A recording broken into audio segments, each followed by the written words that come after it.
Do you think this mug that says "I love Dad" is like when I'm drinking it? It's like I'm saying that I love my dad, or that the people that gave it to me, my children, love me. I'm very, I'm very uncertain on this. I think the latter. I think you're right, but like I look at it and I'm Yeah, like, I do I love love my that. dad. Yeah, I do. Yeah, So I don't know. it's ambiguous. Just like Shirley Jackson's "The Haunting of Hill House," exactly the same way. Exactly. But yep. Okay. Do you want to do the podcast now? Yeah, I think so.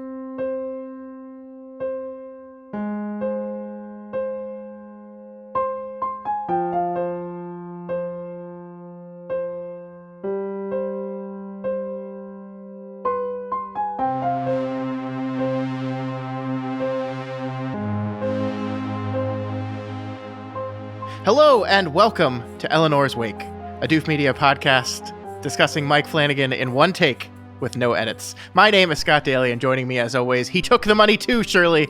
It's Matt Freeman. How's it going today, Matt? So did she, and then so did he. Everyone took it. That's the slow reveal, is that everyone took the money. Yeah, everyone immediately folds.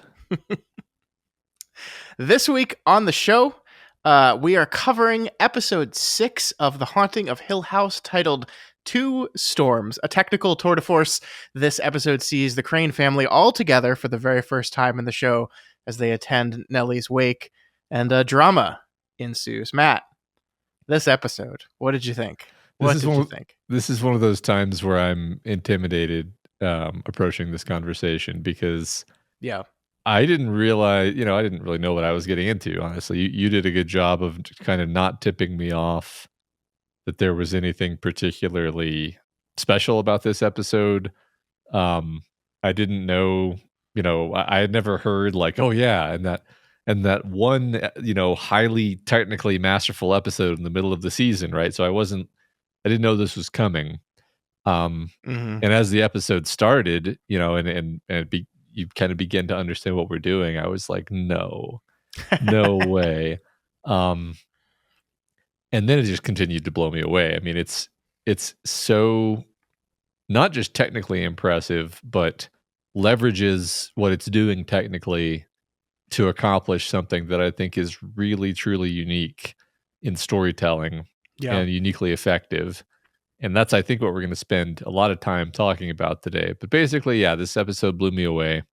I suspect it blew you away too, but what did you think? Yeah, I think this is a masterpiece. We tend to be hyperbolic on this show, and that's okay. It's okay to excitedly like things, people. This is my favorite episode of the show. I love it to death. I love it for every single reason. Like, I love it because I'm a filmmaking nerd, and I love learning and seeing the ways in which the filmmakers find a way to make the magic that is television and movies. And this, of course, this episode is like what I said to you in Discord when we were chatting about this was like, and we'll go through it here, but like, think of how hard you think it was to make this episode, and then like multiply that by 100, and that's about how hard it was to make this episode, because it's just an insane lift for Flanagan and for his team and everyone involved in this episode, the hundreds of people, the actors, the cast, like the lighting people, the gaffers. Like, this is like, even if you are not like a director's commentary listener, my strong recommendation for everyone out there listening is that you take the time after you finished this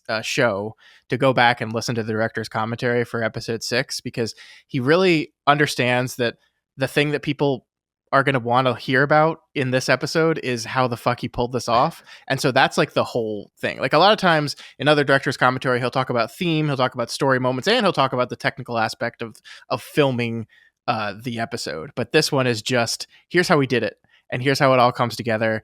And at the very near the end, in the very end of the third of our 4 oners, which is the longest one, where the Crane adults are kind of having their way with each other. They're in full out argument mode, and the camera is just spinning. He goes into this delightful like crescendo of explaining how everything kind of worked perfectly for this one moment, and how the actors were feeding off everyone, and the camera people were feeding off the actors, and like everything elevated to a level that they had never achieved before in any of their rehearsal and any of the previous takes. And it's just like, it's a really fascinating conversation. I will relay some information that I learned about the filmmaking of this from the director's commentary. I do not want to make this a Scott rehashes the director's commentary episode, as much as I would like to. I'm not going to do that. I will share some stuff that I think is interesting and cool, and I think helps us frame the why of this conversation, because that is something you talked about. Like, this is technically impressive, but in my mind, if it was just technically impressive but didn't tie into the larger narrative or story or theming of what we're doing here in the show, then it's just like a really, really effective gimmick. Yeah. But the thing that I love about this episode is that it is a really, really effective gimmick, but it is a really, really effective gimmick that I think enhances every other piece of what we're doing in the show. Every piece of the story, the character, the themes, all of this stuff are enhanced by the choice of filming this episode this way. And Yeah. I love it. I love it so much. I'd go so far as to say that typically the idea of a oner takes me out of the movie that I'm watching. I just become very aware that I'm watching a piece of artifice, and I'm just like, I'm thinking about the fact that it's a oner, and thus I'm thinking about the fact that it's a movie. But this is a huge exception to that, where, past the first minute, basically, where I notice, like, oh, I see what we're doing. It actually functions to just pull you deeper and deeper into the drama, the character interactions, into this surreal nightmare that evolves over the course of the episode. So you're actually, you feel like you're participating in both this emotional journey for the characters and also this kind of odyssey into the past that they're going on. And you end up in a place where you feel like it would have been a much different experience if it hadn't been a oner. I keep saying it's not like it's literally a oner, but there are several rather long oners that are stitched together, which, that's really what we mean. I guess just to level set here for the people who maybe don't even know what that term means. Like, a oner is just a single take shot, right? It is, in a normal shot, you have multiple edits, you have multiple angles that you're filming the scene from, and you're cutting between them. A oner is one continuous take, no cuts. There are 4 of them in this episode of varying lengths. The longest one I think is 17 and a half minutes long, and the shortest one I think is about 8 minutes. And these are true oners. Like, there's lots of movies out there have attempted to do, like, we're making this look like a oner. I think the World War I movie, 1911 or something, 1914. One of those years in the 1900s. That was a series of long one takes that were very cleverly edited together to make the edits look seamless and not notice them. In this one, there are 4 one takes. The edits between them are clear and noted. Like, it's not like they're trying to hide the edits and pretend like this is one continuous shot. It's not. They're very clear, demarcated edits at each of the 4 moments throughout the show. And then, of course, the big one at the very end when Nell's coffin collapses. And not only do we break the oner, but then we've left the gimmick behind. The remainder of the show is filmed normally.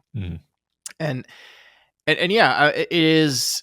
I think it is always fun because, when you watch this stuff for the first time, this is one thing that I didn't want to tell you. I definitely didn't want to tell you that there were one takes here, because the fun thing about a one take shot for me sometimes is you're watching it and maybe you're just like absorbed in the material and you're not really thinking about the camera.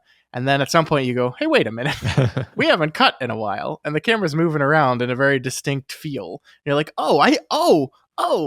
and then I get excited because I'm like, oh, we're doing something special here. Because I'm a stupid film nerd and I love oners. I love when people do them. I love it.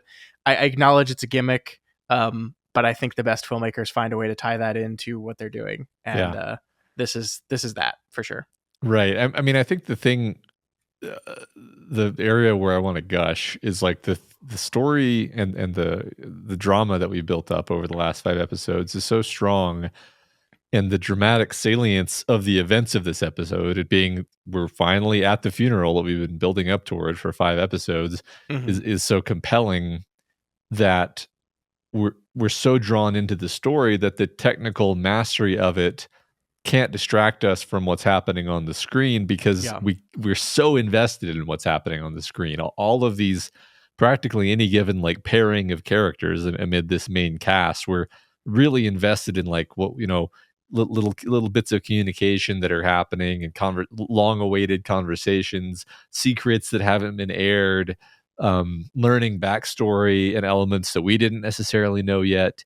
All of these things are happening extremely densely. I mean, it would be an incredibly dramatically dense episode anyway, and then it's, I think, just elevated with the technical part of things. Yeah, you're so right. I mean, we've spent 5 hours in this world now. Mhm. This is episode 6. We've had 5 previous episodes, and those episodes were basically building up to this point. And we needed every minute of those 5 hours. That's the thing I love about it, is like we enter this episode, we know all of these characters so well. We understand them in a very deep, intimate level. We understand who they are. We understand their lines of conflict. We understand their insecurities. We understand all of this, and then we like open the door to the funeral parlor, and we throw them all in together, and then we throw a tornado at them. Essentially, like, I think that the name Two Storms is very apt here. Like, it is named because there's a storm happening in the then and the storm happening in the now simultaneously as we move through this episode. But also, like, this is just a storm of characters, and like nothing exemplifies that better to me than the third one, or when the camera is circling frantically around the characters as they're all screaming and yelling at each other, and like one of them will spin off and then another one will come in, and then it's a two shot with 2 people yelling at each other, and then one of them will go off and someone else will come back in, and meanwhile the camera is just spinning around them constantly, creating this vortex of emotion, and everything is pinging off each other, and it's like, and we can follow it all because we spent the time, we spent the 5 episodes really getting to know these people. And it's like we kind of at the very end of last week's episode talked about the structure of the show, and how there were some listeners out there that were bored, and also just like in my mind, the general risk of something like this, where you tell a studio, or you're asking the audience to be like, okay, hang tight with me for 5 hours. We're going to do 5 hours of setup, and I think it's going to be engaging setup, and that's something I agree with. But audience, trust me that this is going to be engaging, and also trust me that this is going to pay off, and you're going to feel like we needed every single bit of it. And the great thing about this episode is it does, and you did. And like I just like I couldn't, like I said last week, that episode 5 is the episode that made me fall in love with the show. Very true. Episode 6 is the one that made me go, oh, this is brilliant. Actually, this is just flat out brilliant. Yeah, I may have. I mean, I guess I already knew it was going to be great, because you've told me enough about it to know that it's going to be great. But yeah, Yeah. this episode was something special, right? It's something you're going to remember. I'm honestly sort of impressed that you didn't mention this, because like I feel like this is one of those things where if I was going to pitch the show to somebody, I'd be like, all right, so there's this one episode, and it's just so incredibly technically impressive from a filmmaking standpoint.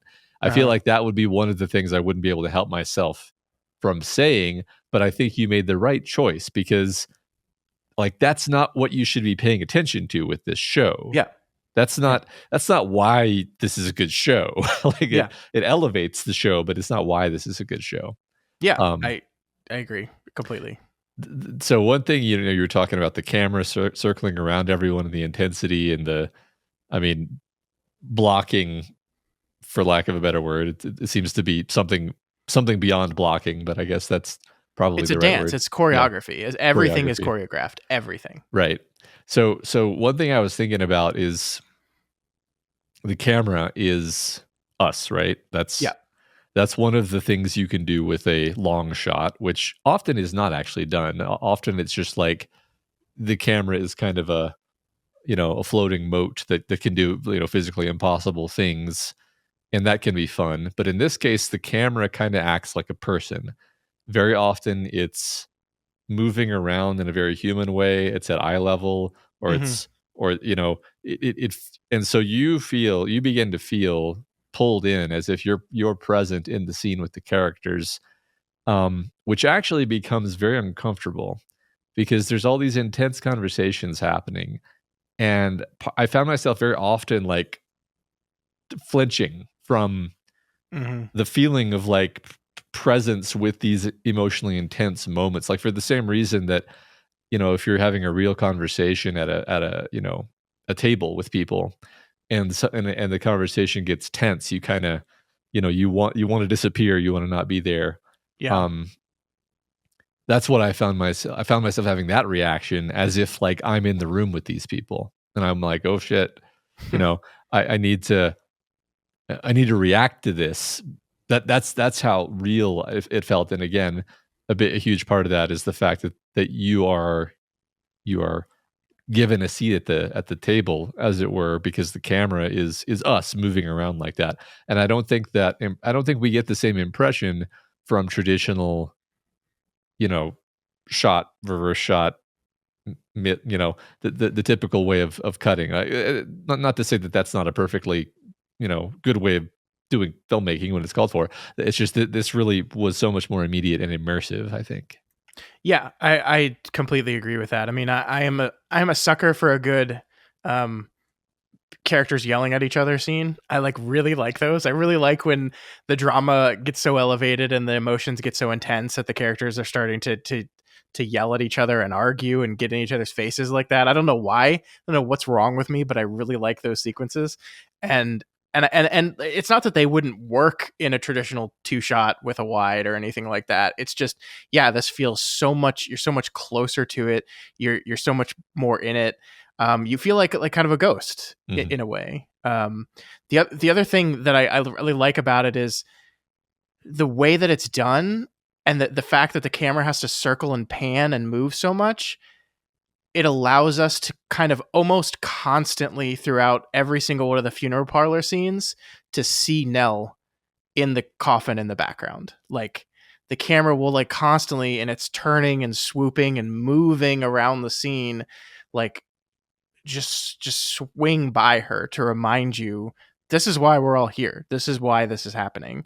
And sometimes I even think the camera like will stop briefly on that. Like if we're in the foyer before going into the funeral parlor and it's moving around, it'll stop on those doors just briefly, very, very briefly, a second, maybe half a second, but just enough to where you're like, oh yeah, the coffin's there, and then it'll move on again. Yeah, Um, I think you're right. I think that what that's doing is it's making us aware of how our characters are interacting or not interacting with the coffin, because mhm. I think this ties somewhat to our previous conversation about open casket funerals, which you know I, we had that conversation a while ago, right? But Yeah, it's funny because chronologically, in terms of the story, that conversation happened just yesterday. right, like just a minute ago, but for us that was days ago. The point being, that was a very salient conversation here, because like we have all these characters who have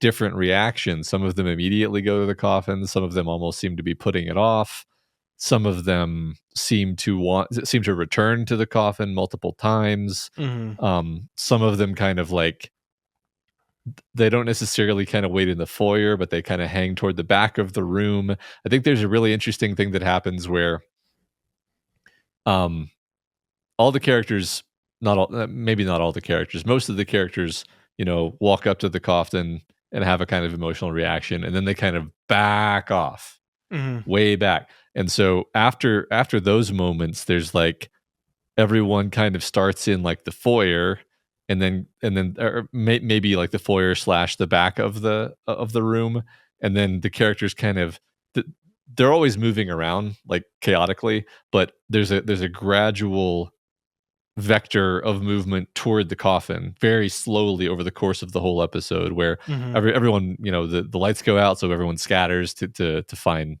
to find flashlights and light candles, but then they all come back, and when they come back, they're once again slightly closer to the coffin. So it's like it's the emotional effect that it had on me was like everyone goes to the coffin, they're almost frightened by it, that by the open casket, by the nature of what they're seeing. They're repelled. They shoot away, and then they kind of come back and they kind of get closer. And we kind of feel the same. I mean, because we had all those conversations about open casket funerals and how we're simultaneously sort of terrified and repelled by the idea of a body being there, but also kind of fascinated, and kind of part of us, maybe some vestigial part of us, is seeking some kind of closure by actually seeing the body. And so Yeah.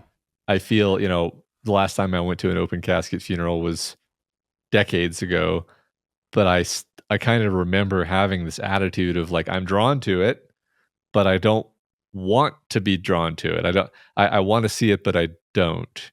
Yeah. And I kind of need to, but I wish I didn't. And that kind of, I felt like that dynamic was being enacted by the way the characters are moving in this episode. Yeah, for sure. I mean, I don't know if it was like intentionally or not, but I think this episode ends up in my mind making a pretty good case for like why an open casket wake might be a good thing. Because I think one thing that's really interesting, and I like what you said, and I think I'm just kind of realizing this now, is that the coffin is the centerpiece of those parts of the episode, and yeah, characters are getting closer to it and then pulling further and further away. And the moments when the family is most splintered and apart and at each other's throats and fighting and is when they are the furthest away from the coffin. And the moments when they are in like the most cooperative, and I'll use the word indivisible, that Nell wonderfully uses in the story they're telling about her, is in the moments when they are closest to the coffin. Like, like we have this episode in which people are at each other's throats and they're airing their grievances with everyone, and everyone is yelling and mad at everyone else, and they're all taking turns and then just randomly throwing Theo under the bus because she's wasted. But then at the end of the episode, we have all the characters kind of quietly picking up the spilled coffin together. Yeah. And it's this moment of the kids kind of coming together, like the death of one of their siblings perhaps used ultimately to bring them all, I mean, literally to bring them all together for the first time, but like perhaps emotionally bring them together for the first time in decades. Yeah. That's, man, I just kind of had a memory, powerful memory, honestly, of my grandmother's funeral, where it was an open casket funeral, and I kind of had those mixed feelings about the open casket nature of it.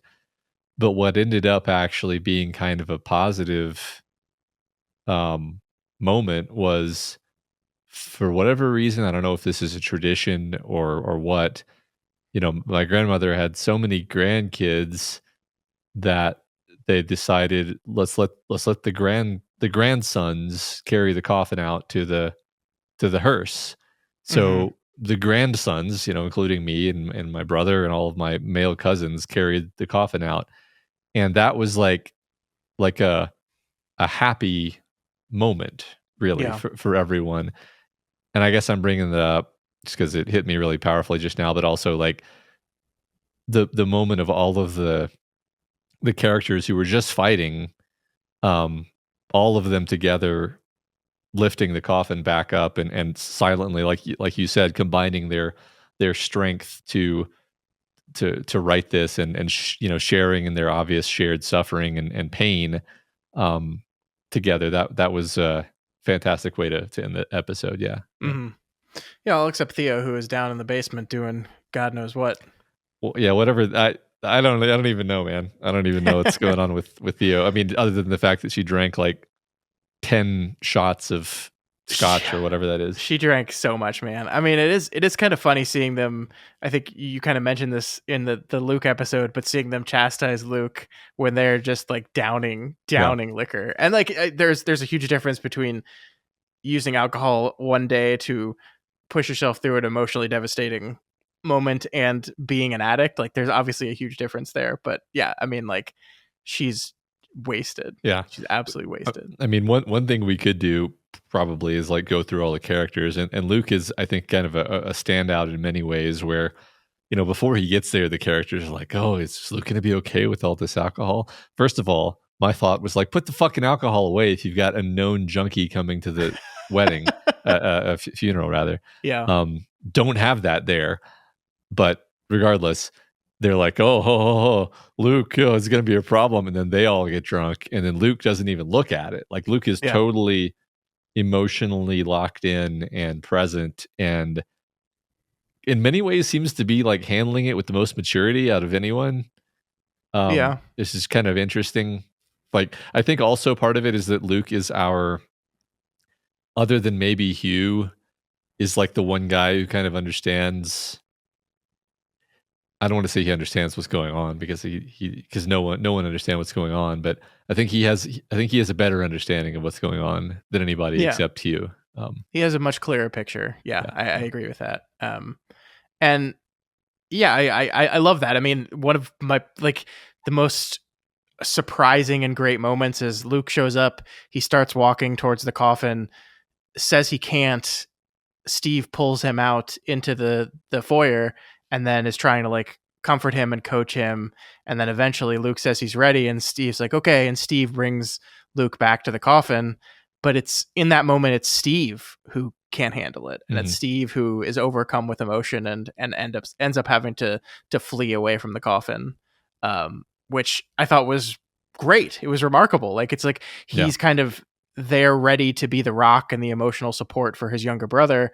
But it's him that unexpectedly needed that. And you can see, I think the performance of the actor is so good here because he's just he finds himself overwhelmed with emotion. He's like desperately reaching out for jokes. Like, yep, that's him, detective, or that's her, detective. That's Nellie. And he's like desperate. Like he's just like grasping for something or anything and finds nothing. And just has to retreat. It's a great performance. And I think a really important moment for Steve. I think a really important moment for Steve, who we have to remember is not a total asshole. Yeah, totally. I think it humanizes him after several consecutive episodes of him being shitty and awful. I think this episode humanizes everyone, right? I think in contrast to the previous episodes where we repeatedly noted like, okay, this episode we have protagonist goggles for this character, so everyone else seems like a giant asshole, but this character seems blameless.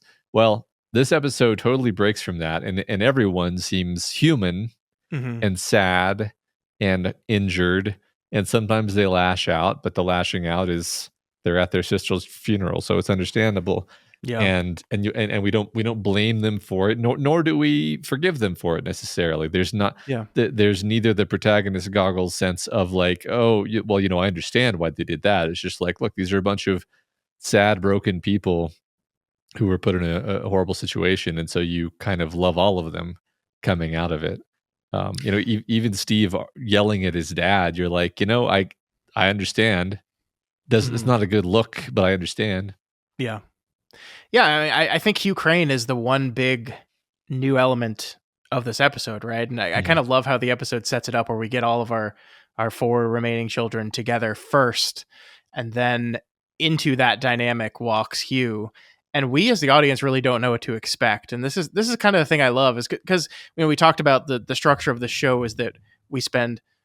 By the way, there's a literal storm happening here right now. I just heard a big thing of thunder, and it freaked me the fuck out. So once again, we're being haunted while recording this episode. It's raining here too.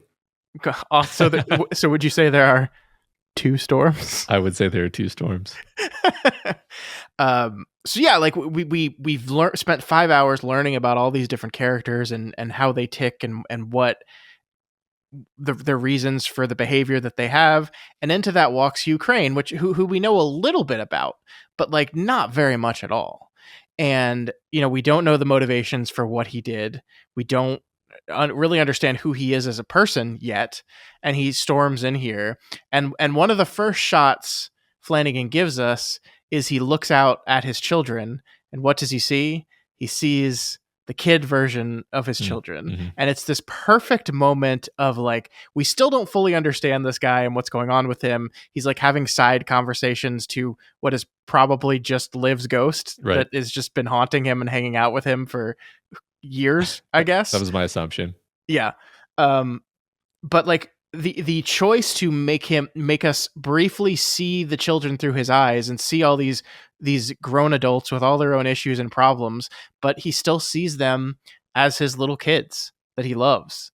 um it allows you, I think, without fully understanding who he is or what or the reasons for why he kept what happened from his children, it allows you to humanize him in that moment too. Yeah. And that kind of carries you through all of the Hugh moments in the episode, Yeah. because he is pretty mercilessly attacked by every one of his children, and like, we're not on his side, but like, because we have the same amount of knowledge that they have about what happened that night and why he chose to do what he did, right? um so we just kind of have to be like, yeah, I mean, that's a good point, but also like, maybe saying wrong parent died, Steve, is Yeah. probably a little too much. Yeah, I think we understand Steve's feelings there, but also we know that he's just lashing out from a lifetime of pain over this. I feel like my perspective as like a first time viewer, and admittedly part of this is maybe that we're watching it in this sort of analytical fashion, but I've just never really had any hard feelings for Hugh Crane. Like I've felt like this guy was put in an impossible position. Did he handle things perfectly? Probably not, but probably about as one could be asked to handle such such a literal nightmare. Hmm. Um so I'm just all the characters are getting their digs in, and I'm just like, okay, I have the benefit of knowing that there are ghosts. So you guys are probably wrong about like yeah, again, we may find out that Hugh Crane made mistakes, right? Like Sure. one element that I wonder what we're going to do with it is, um, when Luke asks if he basically says Nell didn't kill herself, did she? And Killed Hugh's herself in like, that no, I don't goddamn think so. And house. then he's like, Mom I don't didn't think it's either. that simple. And then he says, well, that's a more Listen, I'm complicated not saying it's simple. That's all I question. know. No, Yeah. I mean, And that made me suicide part. wonder, like, that could mean all sorts of things, right? That Sure. could She mean, didn't tell and anybody. that could mean all the way up to like Hugh was actually the one who killed Liv because she was possessed and evil, or it could be. I think my sort of median guess is that it was sort of an exorcist type situation. So maybe she did kill herself, but she killed herself in order to like stop the evil house, Sure. rather than like the reasons they think she killed herself. Um, Yeah, I I don't mean, I know. think in the then sections of this episode, we do see the ways in which the house is doing its work on Liv, right? Mm, Like, I mean, I love the opening moment of when the chandelier first crashes. They both come down from separate sides of the staircase, and Hugh is like, "Hey, where were you? You weren't mhm, in bed. It's the middle of the night." And she's mhm. like, "Oh, just wandering around." In the dark. And then that culminates in that wonderful sequence where he's chasing her through the house, Mhm. always a step behind her, and she's seemingly teleporting around the house. Yeah.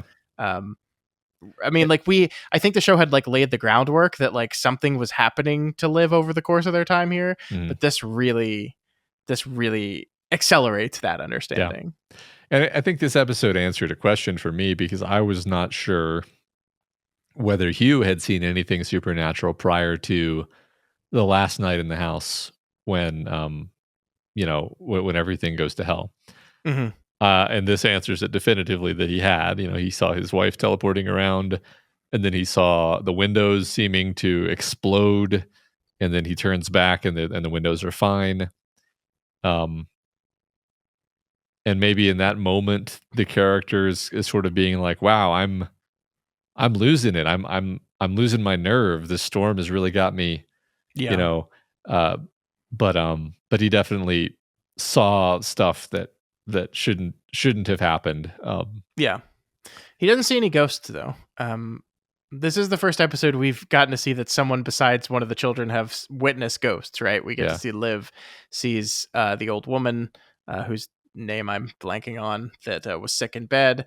We also see a connection to the one episode talking about this very specific vision of a bookshelf that has the books low enough for a child in a wheelchair. Well, here we have a wheelchair kid ghost that Liv sees in those moments. There was also sorry, go ahead. The dog or whatever, where they said that like a large animal, like a dog or something, ran through the house. We didn't see it, and by the way, we heard the dogs barking previous episodes. I don't know. I'm just mentioning that the dog. Yeah.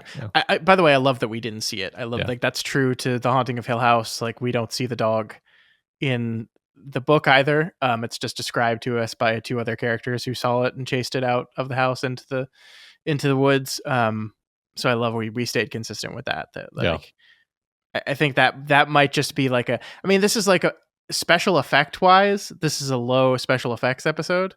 I think the only real effect is the shattering glass, which was a digital effect added, just because like the entire episode is itself a special effect. Right. So like I actually don't think there are any hidden ghosts in this episode. Because like choreographing that along with everything else would have just been one thing too many, but they still do stuff, right? Like, I don't know if you noticed there's a statue, one of the statues in the hallway when Liv walks into a room and then walks out of it, that we pan back and see the statue and it's now turned its head to face her. And then when we see the statue again the next time when she walks out of another room, it's back facing the other way. So stuff happens. And by the way, those were two entirely different statues that crew had to run in, pick up, move out of the way, and then put back quickly when the camera wasn't facing them. Like, it's just like stuff. This is the absurd thing about this episode to me. And I know maybe it's just because I'm like a lazy person or just not gifted and I would never make something like this. But it's like, okay, maybe you just don't do that. And then that's one less complex piece of the machinery that's operating here. Yeah, but they had to. They wanted to. It was part of the shot. Right. Well, the thing that I thought was funny is like, imagine pitching, this concept for this level of complexity and then being like, oh, by the way, like the whole thing is really, really going to hinge on 5 child actors being able to run around quickly taking positions and then seeming really nonchalant. And like, my God, like I was already impressed with the child actors, obviously, but like, this is just like, there's a level of professionalism these children have that I wish I brought to my own day job, Yeah, man. And actually Flanagan said that it was one of his worries, like having the child actors was one of like the big stress points and one of the things he thought was going to be the hardest with this. And it actually was the exact opposite. The kids did incredible.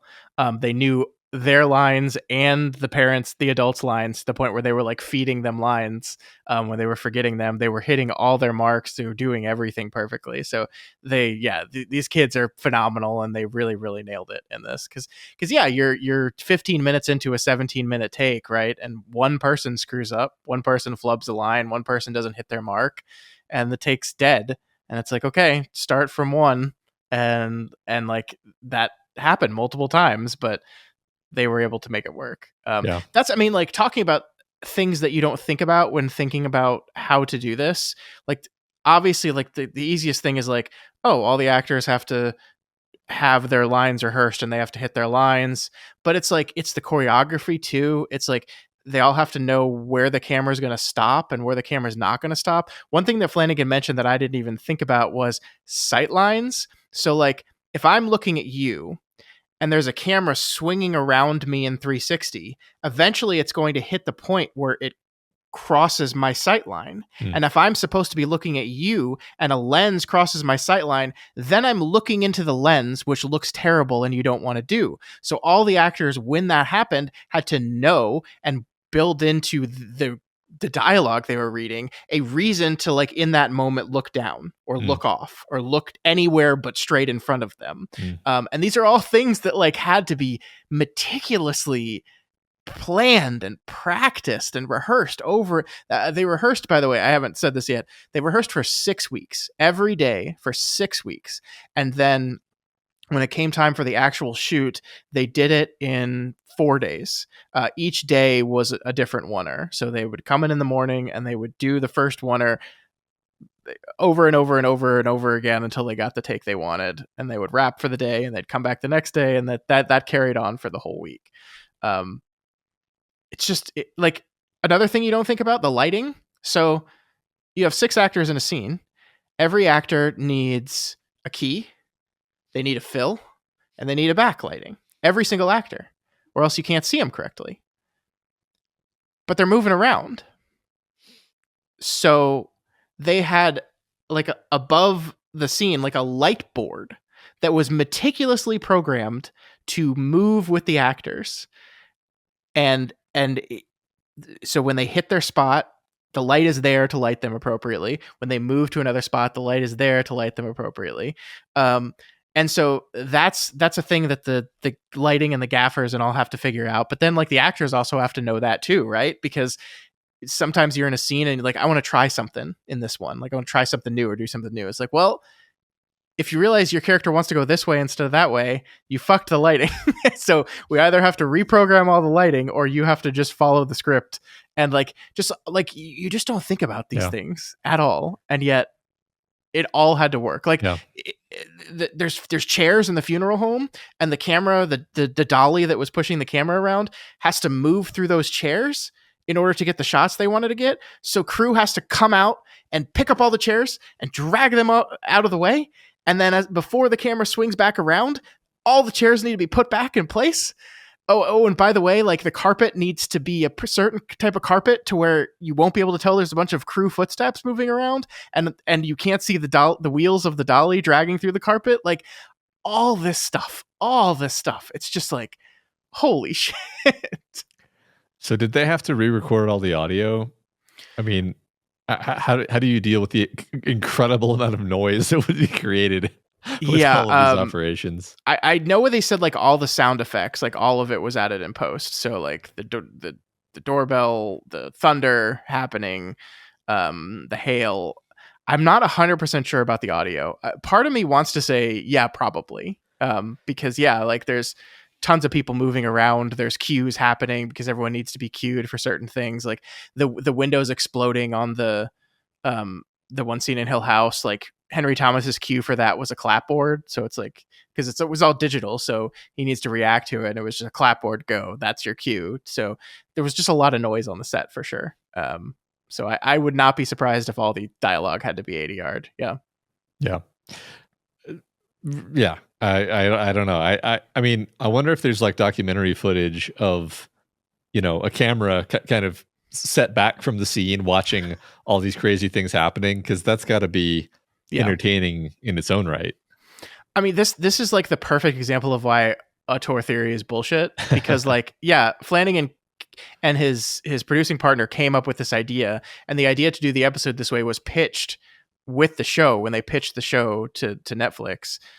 But like, to make this happen, but took hundreds of people working their asses off, hundreds of people, all working together to solve every single problem and figure every single thing out. And it's ludicrous. It's actually insane. Like it's brilliant. And that's like, sometimes I feel like the greatest things are things that like, why did you do that? Like, I think Flanagan described it as his Everest, like him and his DP, described it as, this is going to be our personal Everest. We just want to see if we can do this. Yeah. And it's like, that's a perfect metaphor, because like, why the fuck are you climbing up Mount Everest? You could die. It's like, I don't know, man, because it's there. 'Cause it's there. Yeah. And that's the same thing here. So one moment that strikes me as like the most magical moment in the episode, and to me, this is like why you do this. Like, this is why you structure it this way. I mean, it's funny.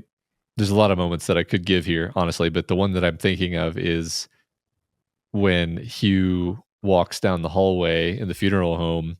Yes. And especially on the first time view, you're like, what are we? No, that can't. What? And then he opens the door, and he's in Hill House, and I'm like, he's in Hill House. Yep. How did they? and they kind of do a magic trick, almost like a literal sleight of hand magic trick, where I'm not exactly sure when I realized that we had switched from Timothy Hutton to Henry Thomas.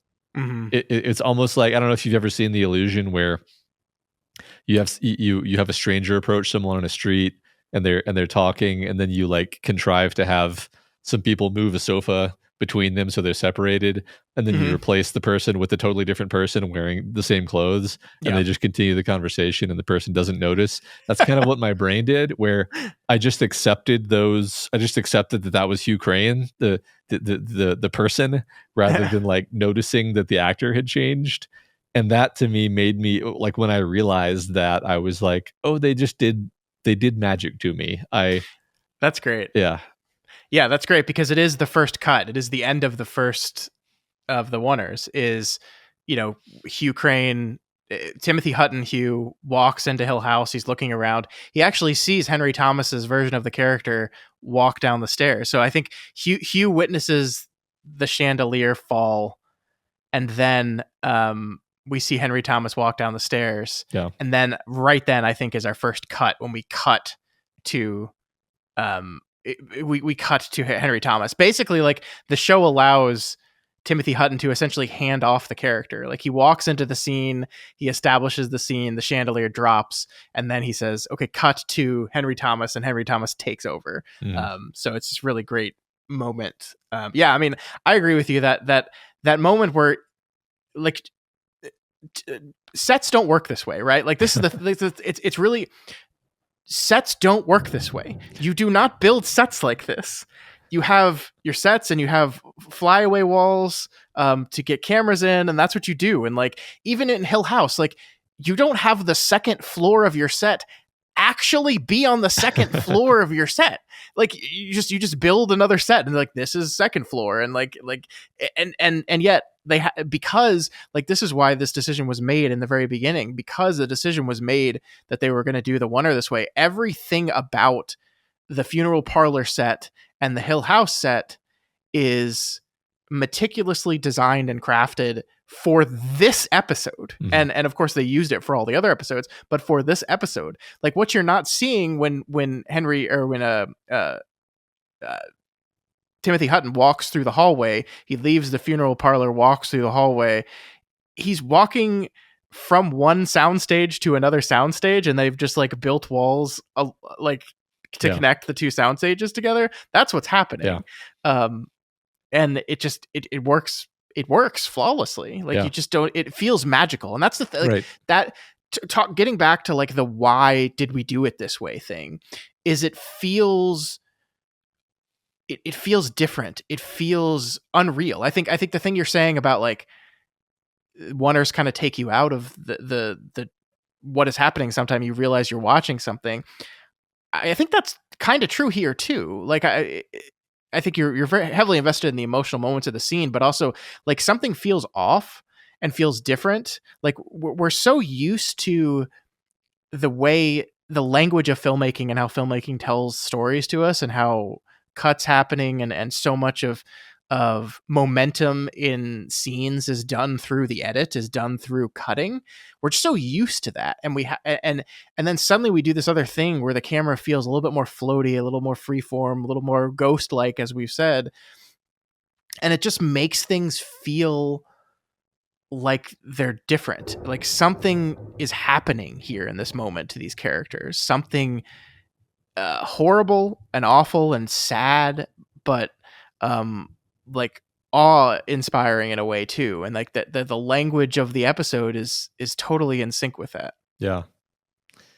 You know, I think they very cleverly play with the darkness of the scene when he was walking down that hallway. But I felt like, you know, I didn't go back and check this was true, but I felt like the decor and like the, you know, the what's it called, the, you know, molding and the way the walls are sort of like melds, you know, from like the design that we use in the funeral home, and then kind of morphs into the design of Hill House, such that by the time you get to Hill House, it feels natural, even though those are wildly different, you know, buildings. Yeah, I think they also like threw some like display coffins in a little corner right Mm. before he steps in the area with like almost like to distract your eyes so you're Yeah. not paying as close attention to the transition point. Yeah. Very Right. effective move there. Well, another thing about just this is about Hugh, this is about kind of this general thing is like a super endearing moment for me was he kind of everyone leaves the room after the lights go out and he looks over and he sees the ghost of Nell and immediately moves toward her. Yeah. Whereas every other character would either have been shocked or scared, or none of them would have immediately done that. And it was very touching to me because he's still her daddy. He doesn't care that that it's a ghost that's irrelevant to him. That was super touching to me. I like that. Yeah. Um, Yeah, I agree with that. I think that's a really great moment of it's the only time we hear Nell speak in this episode. Like Nell's ghost appears several times in the episode, but the bent neck lady version of Nell does not speak. I think except for one time. I think she says daddy, mm, and that's when he starts to go to her, and then she disappears. Also another scene we cut from him opening a door looking for Nell to past Henry Thomas opening a door looking for Nell. That's as we right. transition to our final Hill House sequence, where we do all that fun stuff with the teleporting Liv, which, by the way, like done with, like again, that's all practical. Like there's no cheating there. It was just either doubles when she's not clear enough to see her face, or just secret passages where Carla Gugino would like step off out of camera frame and then like sprint down a secret passage to be somewhere else when the camera sweeps by. Like, I mean, like you can kind of close your eyes and imagine all the movement that happens just out of frame in this episode and how much is just people running full speed to get done what they need to get done or get where they need to get in time. Obviously the episode's really emotional and I want everyone to feel it on an emotional level, but then I want everyone to go back and think about like when we're first seeing all the Crane children in the parlor. Flanagan says this himself in the commentary. We're building up to the scene where Hugh's going to walk in and see them as kids. And so all the adult children are just sitting there talking. And like there's a wall the three of them are leaning up against. And right behind that wall are four little kids just waiting for their cue. And then they're going to have to rush out immediately and hit their mark perfectly to be in the exact spot. And then the adults are hanging out behind that wall waiting for their cue. And just like the pressure and intensity of that is kind of wild. Yeah. Also, when they put little Nellie in the coffin, they have to very frantically grab the dummy that's in the coffin and pull it out of there. It's a heavy dummy. They have to yank that thing out of there and get this little girl to lay in there. Mm-hmm. It's just like, and then put the dummy back and make sure all the hair looks good. Yep. I mean, you already mentioned the lighting, but you mentioned the lighting in context of like people have to be where they're supposed to be, but also there's the element of there's all this chaos happening outside of the frame, and you don't see the shadows of people running around and the chaos, which to me was amazing. Like the scene you were just talking about with the little kids replacing the adults. I was thinking like, there's no way that there's not like a digital effect here because we didn't see any like changes in the lighting in the room. That was my actual thought watching it. I mean, I know I said I was totally engrossed in the story or whatever. The fact is, every once in a while I would see something where I was just like, okay, what? How did you do that? But yeah, it's just like extremely careful attention to detail, like you said, problem solving, iteration. The rehearsal, you mentioned the rehearsal too, like 6 weeks of rehearsal. I don't know what like a typical amount of rehearsal is. That seems like a lot of rehearsal. It's a lot. And it's like the actors probably just had that they tried a few different things in the rehearsal, and that enabled them to figure out like, okay, this is the through line. This is how this character is going to do this, and they probably had it very, very consistent from take to take, I would guess. Yeah, except like there can be problems with that too, and I think Flanagan mentions this as well. Is like I think there are many schools of acting and directing and what people like and don't like. And Flanagan seems like he's the type of director that doesn't want to rehearse too much. He doesn't want the material to be like too ingrained in the actors, because he wants it to feel a little spontaneous. And he like, I feel like you sit with words for too long, you start to lose the meaning of them. But like they couldn't do that with this, right? They just couldn't. And so there's a real worry here that the dialogue is not going to feel as natural and good as it needs to be. But I mean, I think a really interesting thing happened in the take they ended up using for the longest oner, the 17-minute oner, and he talks glowingly about this whole process. Is for whatever reason, why that take, why it happened in that moment. It's like Mikael, the actor who plays Steve, when he starts into his yelling at Hugh moment, he like finds a new gear and he plays it with a level of intensity that he's never played it with before.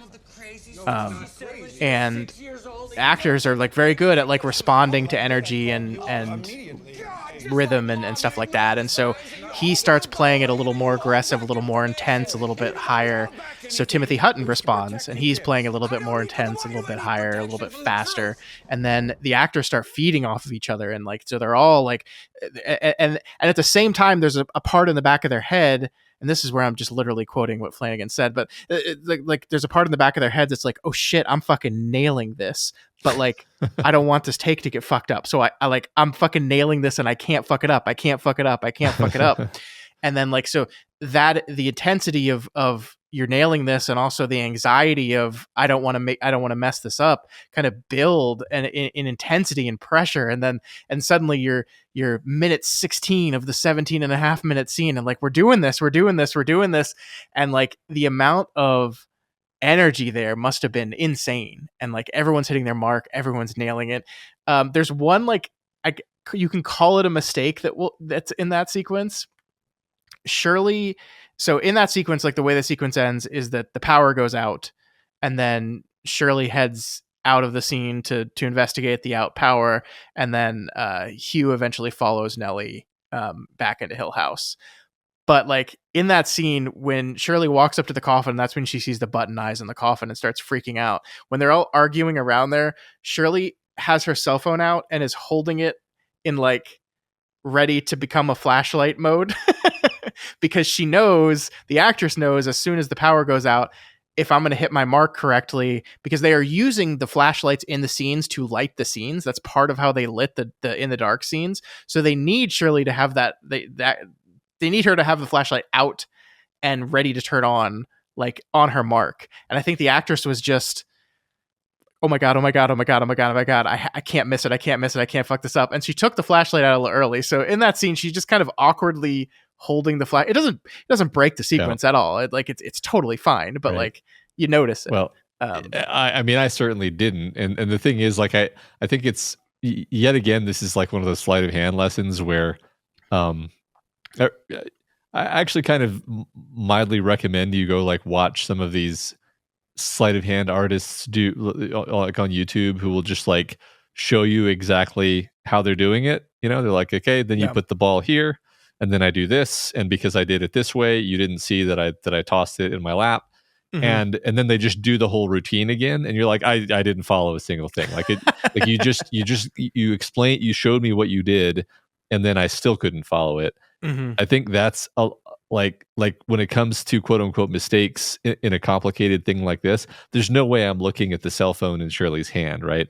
That's just not what I'm going to notice or pay attention to. So, you know, I think our eyes, I think we forgive a lot of what might be considered, you know, mistakes in filmmaking in general. And that's fine. That's part of the magic of it, I think. Yeah. There's a moment in the first Hill House sequence that Henry Thomas like totally steps on a flashlight and almost wipes out.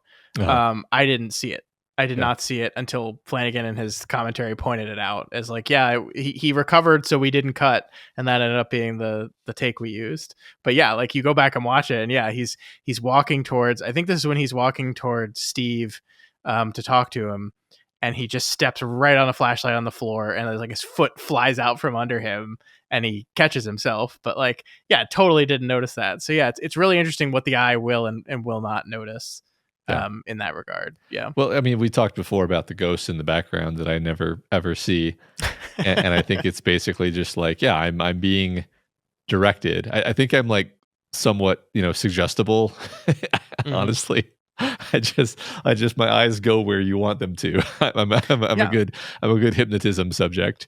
Well, I Um, mean, like the reason why that stuff works is like they're they know how eyes work, yeah, right? yeah, yeah, That's how they're directing attention. They know how that works. So I mean, I think that's you're just a human being. yeah, So yeah. yeah, Um, I want to talk about the Puffalo speech though, yeah. because I adored this moment in the show. I really did. So one thing we didn't talk about is there's a moment very early in the episode where they're kind of talking about Nell and why she would have done this. And I think it's Theo.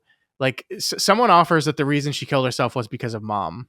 And Theo says something to the effect of like, she was 6 years old. She doesn't even remember mom. And I just like, in that moment, like I think I out loud said bullshit. Like I Mhm. just said bullshit. And then we get this story from Hugh. The first, it's Steve that's trying to remember this made up word that she had that was annoying the shit out of her aunt, and they remember it's puffalope, a puffy envelope, and then Hugh breaks into the story about, oh, that was a word she got from her mother. Her mother Mhm. used to tell her to write her letters in her puffalopes because she wanted to write to Santa.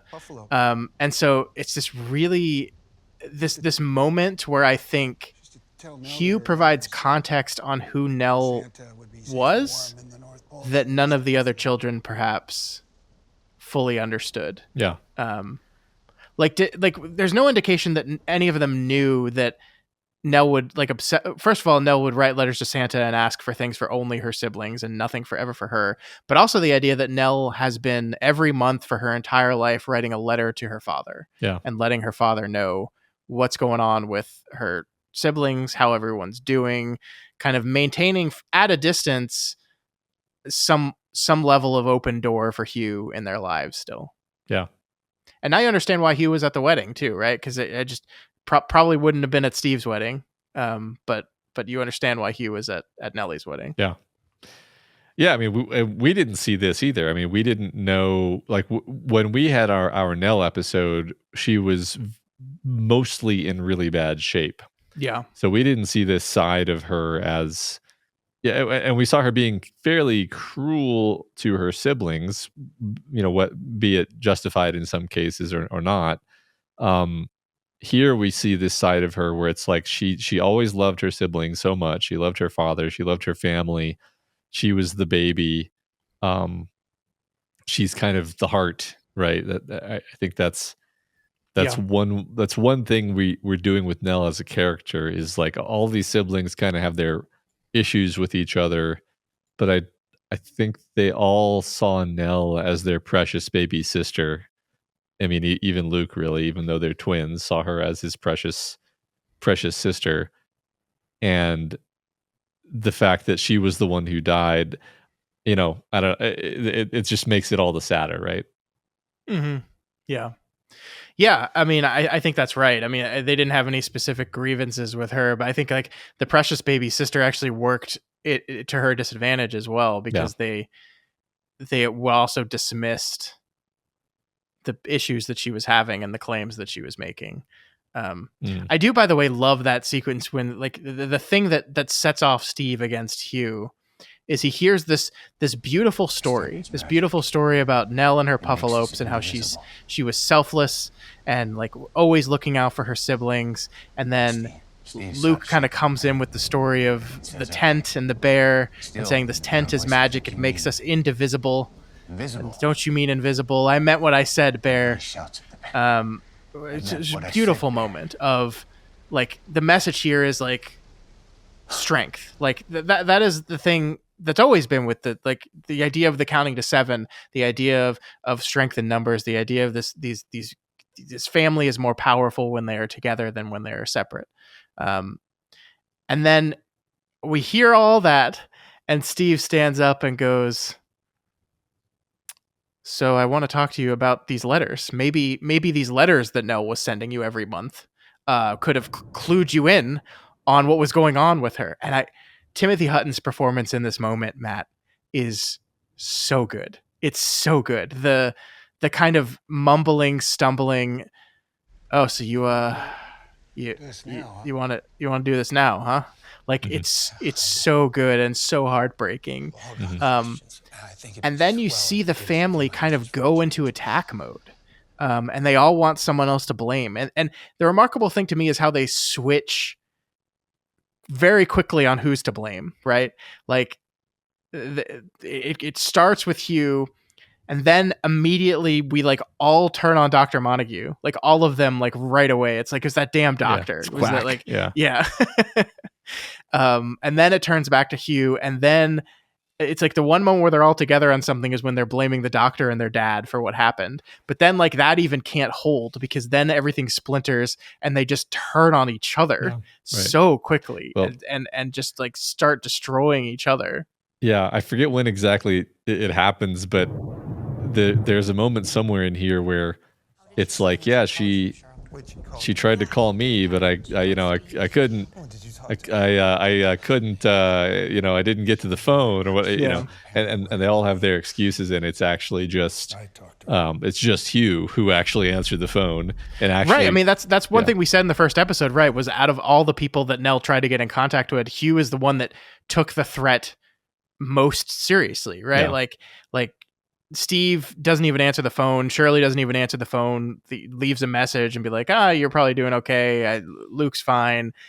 Like fucking Hugh is like, fuck. He immediately calls Steve and says, your sister's in trouble. I sent her to you. Make sure you're there. He immediately packs a bag and hops on a plane.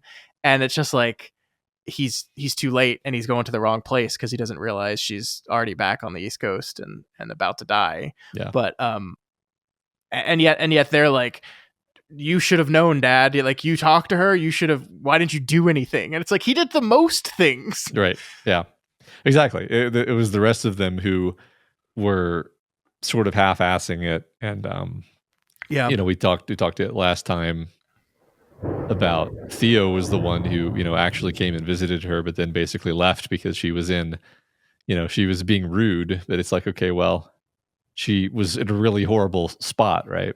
Yeah. Um, And then Shirley's talking about, it's like, I wish she would have just talked to me. There was nothing so bad that she couldn't just talk to me. And I was like, Shirley, she fucking tried, yeah, man. right. She tried. Well, and the other thing about that, and Shirley specifically, is Shirley is like, you don't want to talk to Shirley because Yeah. she has her positive qualities, but she wants to paper over any problem. If you call her and tell her I'm seeing a hallucinatory ghost, she wants to just like make that go away as quickly as possible. So that, Mhm. and not by like, rounding up a posse and burning down Hill House, but by giving you medication because she doesn't actually believe you. Yeah. Um, so there's a lot. We've talked a lot about the sort of main through line of the episode, but there's a lot of other stuff like Shirley and the money, the Mhm. big knockdown drag out fight they have over the money, which has been brewing this Yeah. whole season. Um, By the way, I almost said to you at the end of that episode, where it's like Theo and I forget his name, Shirley's husband, mhm, have a conversation, and they're like, make up an affair because that'll piss her off less than the yeah, money, or less than the truth. And I almost said to you in that moment, while I was trying to get you to guess what it was, what I almost said was like, you kind of have enough information to make an educated guess about what it could possibly be. Like, what would possibly piss Shirley off even more than cheating uh-huh, on her. Um, but I didn't do that. I'm kind of glad I didn't do that, because I feel like that would have tipped the hand a little bit yeah, there. But yeah, that's the reveal we get of everything that was set up with the business and how the business is doing, and the second checkbook and all that. That he took the money. yeah, yeah, and then Shirley kicks Theo out of her house, which I thought it was kind of funny because Theo's being very aggressive, very ready to fight, obviously totally drunk. And then when Shirley's like, well, then you can find somewhere else to live, she immediately is just like, am I really going to have to move out? Yeah, she's like very distraught about the idea of that, which she could totally afford her own place. It's not about that for Theo. Right. Like that's one thing I love that we talked about in that episode, that like the idea of living right next to Shirley is like, she desperately wants to be near these people, but she just can't touch them. They're like, she wants to be close, but not too close. Yeah, right. Exactly. And I mean, Theo interestingly sort of becomes enigmatic in this episode because remember, like we just said, her reaction there was pretty extreme. And then also Shirley finds Theo and her husband in a closet downstairs, which I'm just like, okay, I that almost certainly isn't what it appears to be because of what we know about these characters. But what is it though? I'm having a hard time. I'm thinking about the fact that she has contact based superpowers and that she appears to like have her arms on him or have her hands on him. But my recollection is that she had her gloves on. So I'm like, maybe that's just a red herring or I'm just off track there. Anyway, I don't quite know exactly what we're doing there. I'm just mentioning it. Yeah, I mean, it's definitely a misdirect. Like, I guess, like, in an episode that I just called, like, a masterpiece, like, that's the one beat of it that I'm kind of mixed on, in that, like, it's just so immediately transparent that we're doing the it's not what it looks like thing. Yeah, and it is clearly, yes, not what it looks like. The one beat of it I do like, though, is we get our second shot of this guy sitting there with a drink in his hand, which I want to clarify something, and I did this intentionally, and I'm going to clarify it for you now. In the Theo episode, or sorry, the Shirley episode, I said that guy was the mortician that helped Shirley through her mother's funeral. It's not.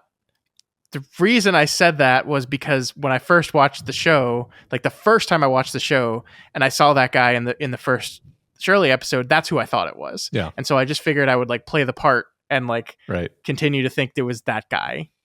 But when we see him again in this episode, the reason I'm bringing this up now is he clearly is not. He's clearly someone else, and we don't know who he is. You're not supposed to know who that is, Matt.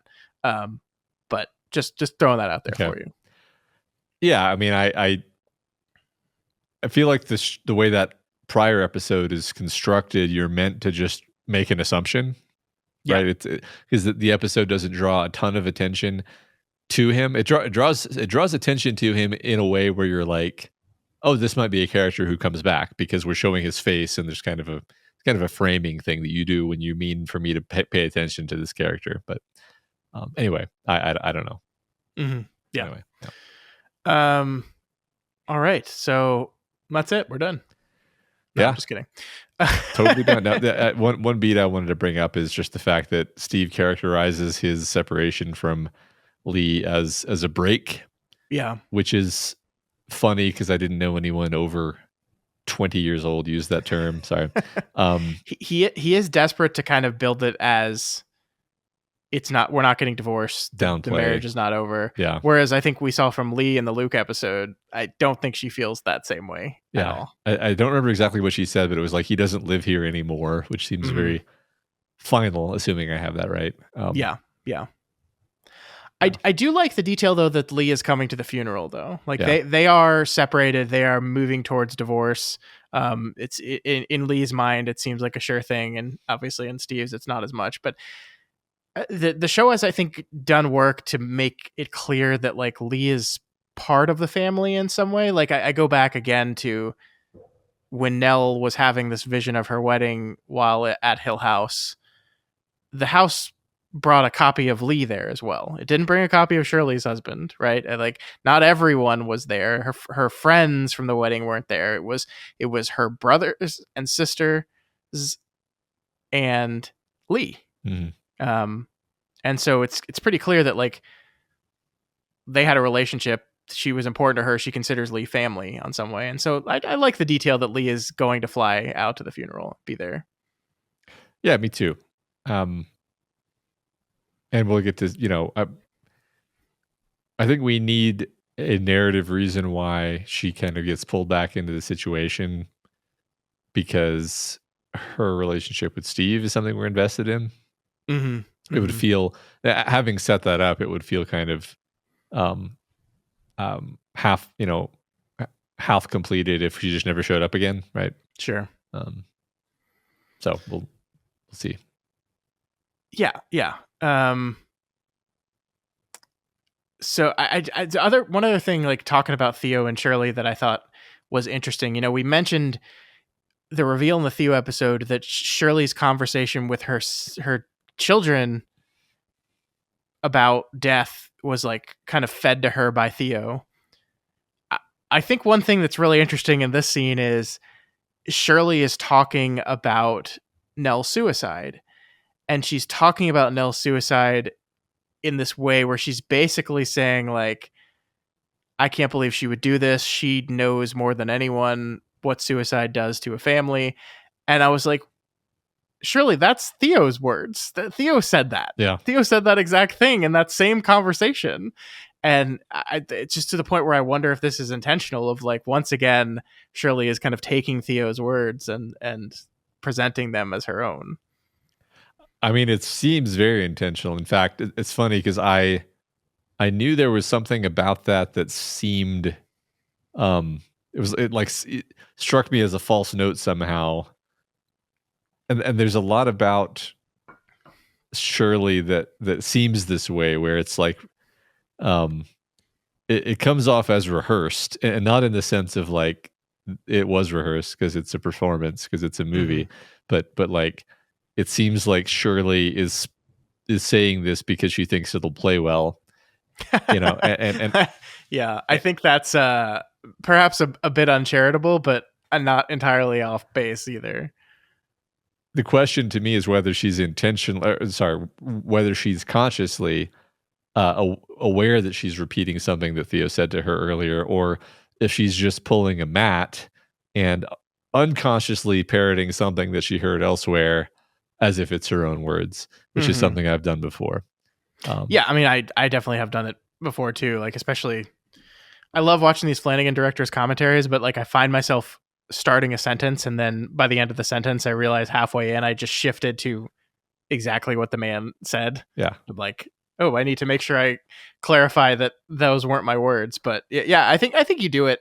People do it unconsciously, subconsciously a lot. So yeah, I don't necessarily blame her for that, but I do like this idea that she doesn't quite know ever the thing to say in any of these kind of situations, and so like she's pulling from a well of other people's thoughts and feelings and opinions. I like pretty that. consistently. So yeah, to mitigate our dumping on Shirley a little bit, the episode gives us this wonderful moment where the coffin collapses and Nell's body is jostled, and her hair is messed up and her makeup is messed up, and Shirley, who has seemed, almost like unpleasantly put together, finally we see her have an emotional reaction, and it's because even saying it this way seems unfair, because Shirley was the one who did the whole embalming process and had emotional moments back then. So you could argue, well, she already had her moment of grief with Nell's body. That was in the first episode, the second episode. The second episode. So one of them. Yeah. One of them. It had to have been the second episode. Yes. Point being, once the makeup is not fixed anymore, she breaks down again, and that kind of allows us to connect with her emotionally again.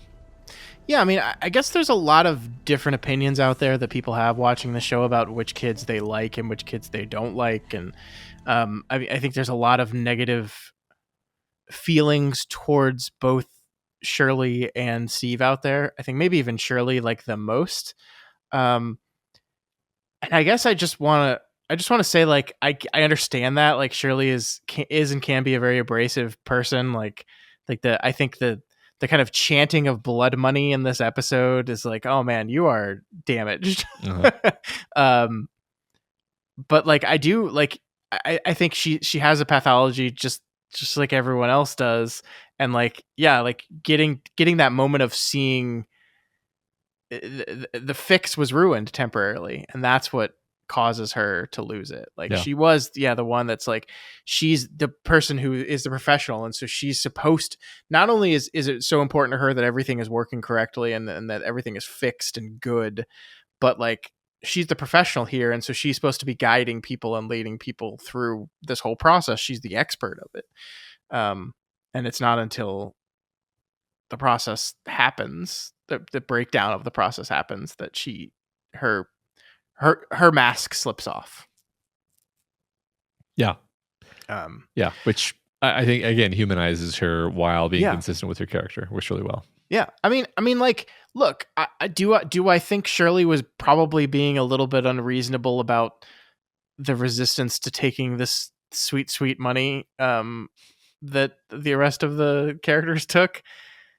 Maybe a little bit. Like I understand her reasoning for it though, and I like everyone kind of agrees Steve did a fucked up thing. I think the people that take the money are just more practical about it and like, yeah, sure, but like I need money, and this money is good money. Like I think Theo's argument is pretty persuasive. That's like it's good money. The book is popular. The royalties are still coming in. I love the line, "You're drunk," and Theo goes, "No, yes, but I'm right." Yeah. So yeah, like, do I think Shirley's being a little unreasonable? Sure. Do I firmly feel Theo's sense of betrayal at her husband deciding to do this behind her back? 100%. Yeah. Like whether or not Theo or her husband are right or wrong in that situation, like he went behind her back Yeah. and he lied to her for years. And like Steve's line, Steve is the perfect asshole sometimes.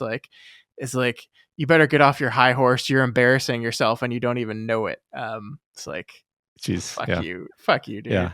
But I don't think there is a right and a wrong to the question of like, should we take the money? Because I feel like if you earnestly believe that this money is tainted and is basically a sort of like booby prize in exchange for your mother's suicide, then I think it's quite reasonable to be like, no, I'm not going to Yeah. take this money because, oh, but it's so much of it. It's like, well, that makes it worse. That means like while I'm enjoying my vacation to Italy using my tons of money that I have, I'm spending the whole time thinking about how this is because of the worst experience of my life and the biggest tragedy of my life.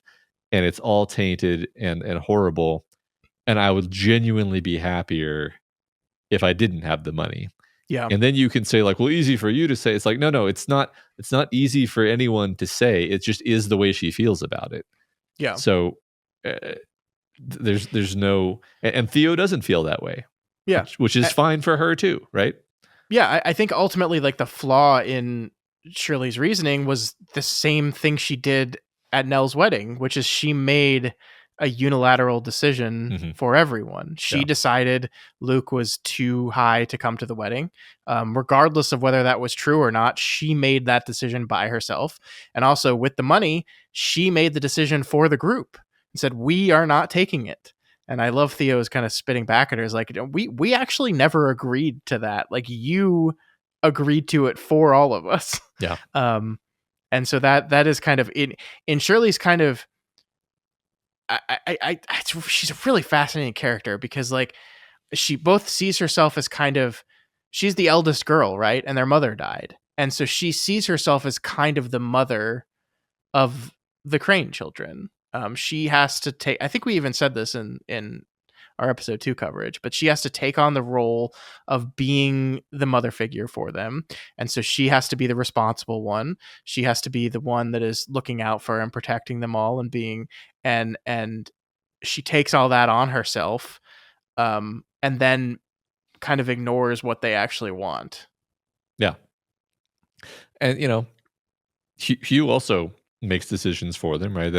So Yeah. I think you're right. She sees herself as being responsible for them, and when you're responsible for someone, that partly means that you shoulder the burden of making decisions on their behalf.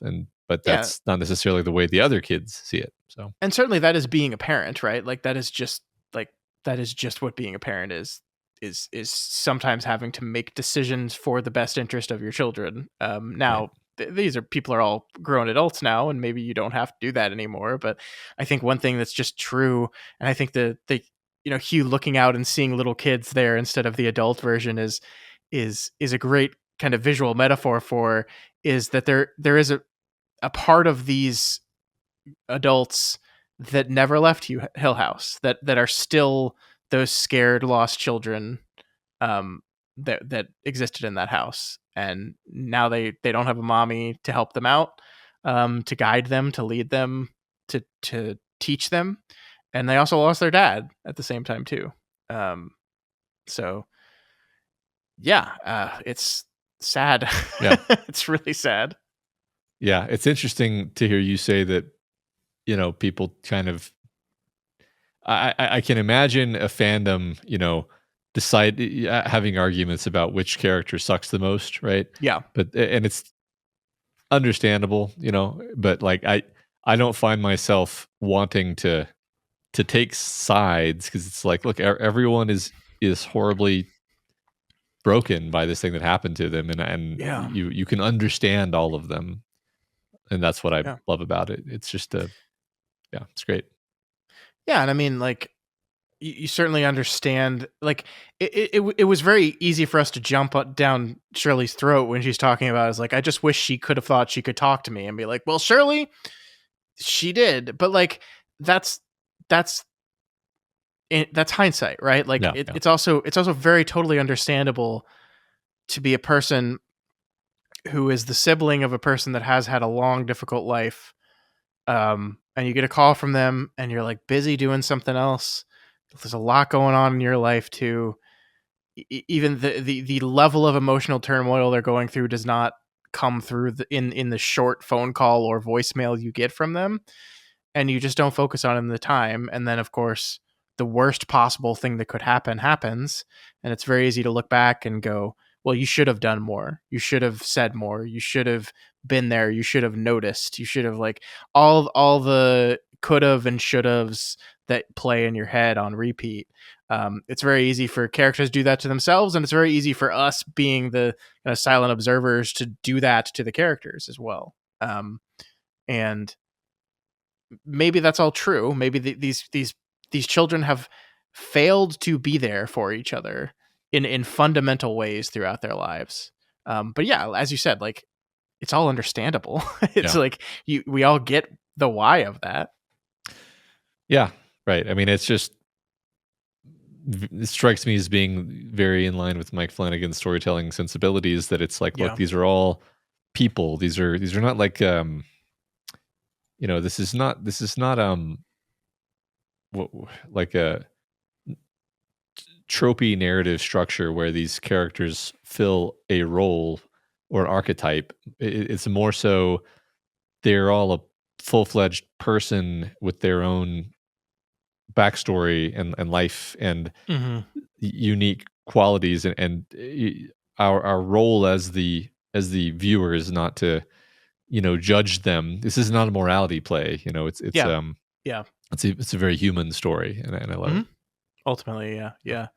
What do you think about the fact that, you know, outside of Hugh seeing Nell as the bent neck lady in this episode, the only other person that sees a ghost here is Steve, who sees Olivia.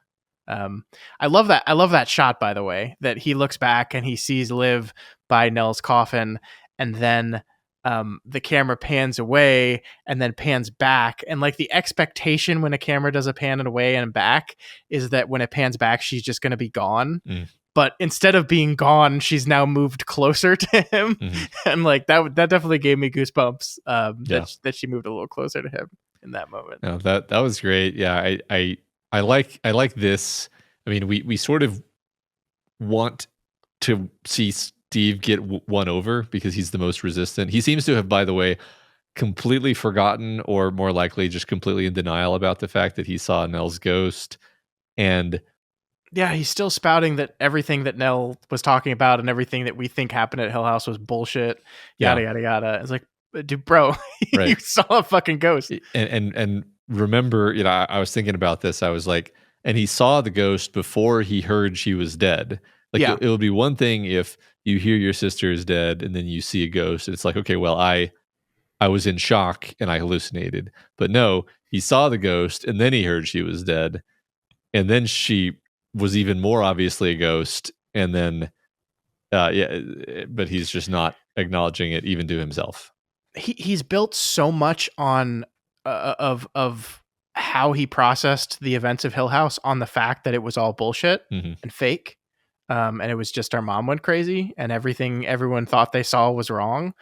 That like the idea that he could be wrong about that is beyond the pale. Yeah. And so, yeah, I mean, I love that not only do we not see him try to justify it, like he doesn't even bring it up. Like there's not even a scene where he says, man, let me tell you, like, I thought I saw something, but I was just going crazy because I was like, he doesn't even make that argument. Like he's just not saying anything to his family, especially like as a man who is so angry at their father for the ways in which he decided to withhold information from them. He is doing it too. Mm-hmm. He just doesn't realize it Yeah. because he doesn't mention that he saw Nell. He doesn't mention that he saw their mom. Doesn't mention any of this. Yeah. Not what would it take for communicating. him to actually mention that? Like, what would it take? I think that's an interesting thing is like, what is it going to take for Steve to finally accept the things that happened that night? Because we get another beat in this episode when he and Hugh are arguing where Steve says wrong dad died or wrong parent died. Do you every time do you say it in wrong kid died voice? Yeah, from I do. Yeah. That Walk Hard has fundamentally broken me on many levels. That Hugh is basically like, you think you understand what happened that night, but you don't have a damn clue. And that's kind of one of the through lines with Steve that we've seen, is the irony of the one that spread the story of what happened at Hill House the furthest is the one person that has no fucking clue what actually went down that night. Mm-hmm.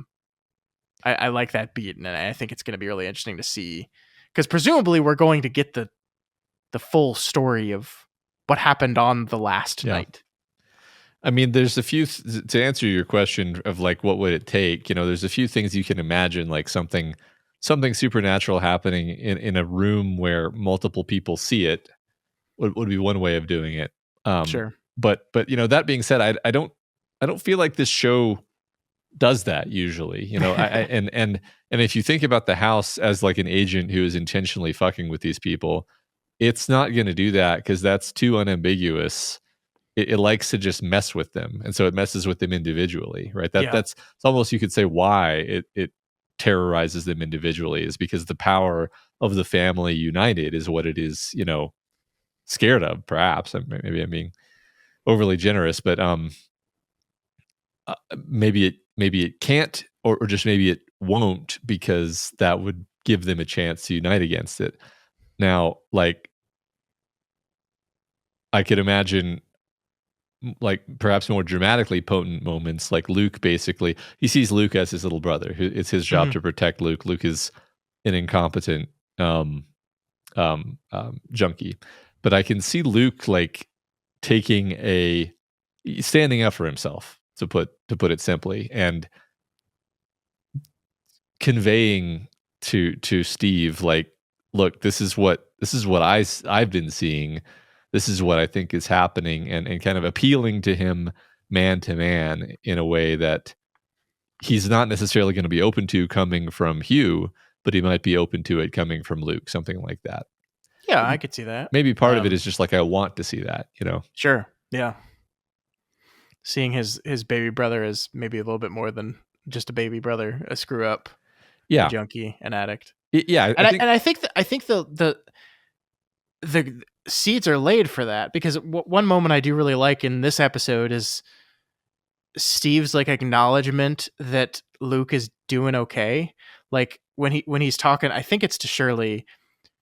Like he basically said, they're talking about, is he really clean? And he's like, I actually think he's like doing good. Like I think he's clean, like for a long time clean. Like finally has accepted it, and it also is a great kind of pickup from the end of episode 4, where the do you believe me, Steve thing, and he just didn't. He like his Luke was acting like he was a junkie that was coming down from a high, and but it seems like he's believing him now, so that's good. Like we talk about there's been very little progress in these characters so far in the story, but we do see it. Like there's incremental moments of progress. Yeah. Well, one of the things about any kind of story that involves family dynamics is the family members, or even more broadly, just people who have known each other for a long time. They kind of subconsciously shove each other into the boxes where they think they belong. So you're the baby, so you're going to get pushback anytime you kind of step out of that role. It's not even mean spirited, not even aware that they're doing it, but it's just like reasserting what you believe to be the dynamic. And this is why, what's the word? I forget the fun word that people use, but like when you go home and you regress to your teenage self. Yeah, I don't know what that word is, but I know what you mean for sure. Like that's basically what I'm talking about, and I think that these siblings are constantly doing this to each other when they're in each other's presence. Which, by the way, most of the time, especially as you get older and older, you begin to really not enjoy that. It becomes increasingly like dissonant, right? Yeah. And these characters are all, I don't remember exactly what age they're supposed to be, but that's where a lot of this friction comes from, I think. Yeah, I mean, the thing I'm thinking about here is the moment in last episode where Nell confronts Steve at the bookstore, and we see in this episode when Steve brings that up again in the middle of the fight, what he says is, that doesn't sound like Nell, does it? And then Shirley like swoops in and goes, no, it doesn't.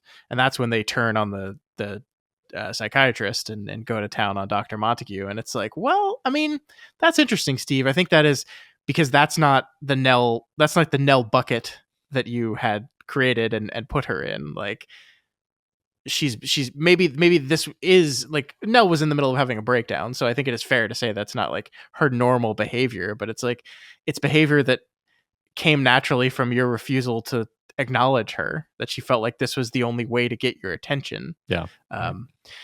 Which, I mean, I think that maybe transitions us to the one thing we really haven't talked about so far in this episode, is that the Nell disappears moments in the Hill House, the storm in Hill House where Nell just disappears.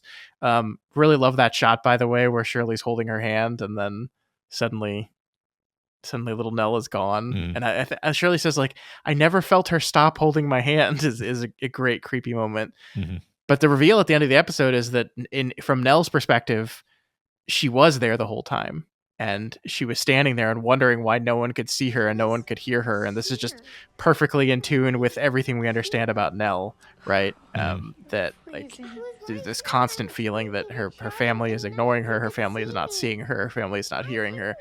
And the heartbreaking moment at the very end of that episode is as Flanagan plays that dialogue again, and we see Nell, the bent neck lady, standing there. Once again, she's there. She's been there the whole time, but no one is seeing her. No one is hearing her. Yeah.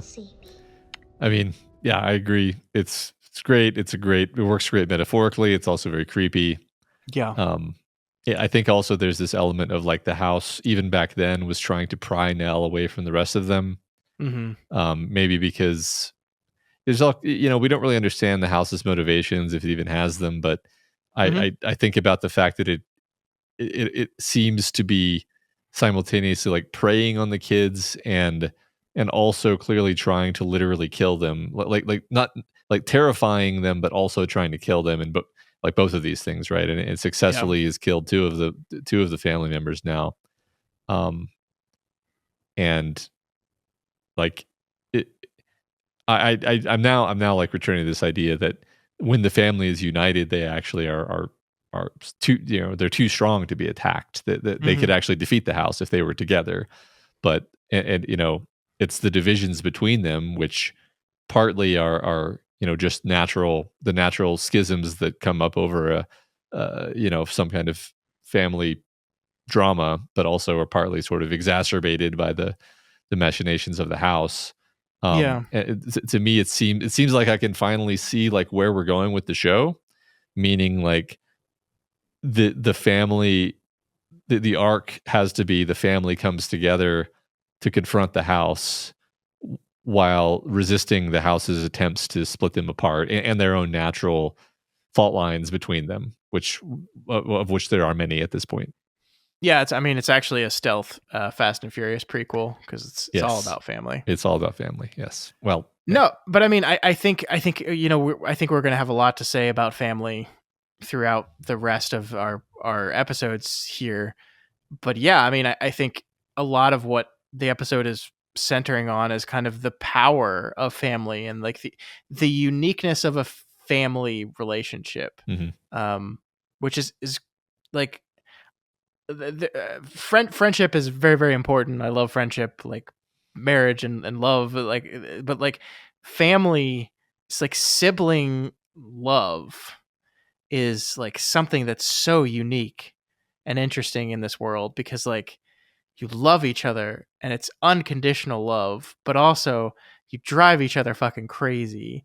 And it's just it's I mean we have a lot more we're going to need to say about this before we're through, but I mean I do think the movie or the TV series rather is making a pretty definitive statement or leading up to making a definitive statement on like the power there and like you know this central idea that like life is really hard, um and cruel and horrifying sometimes, but like there's strength in a family, there's strength in those relationships as long as you are indivisible, as adorable little Nell so perfectly puts. Yeah. um And the show's been laying these breadcrumbs, like yeah, with yeah, Luke and the 7 army men, you know? yep, Yeah. yep, So, great stuff. But of course the family is down two now. yep.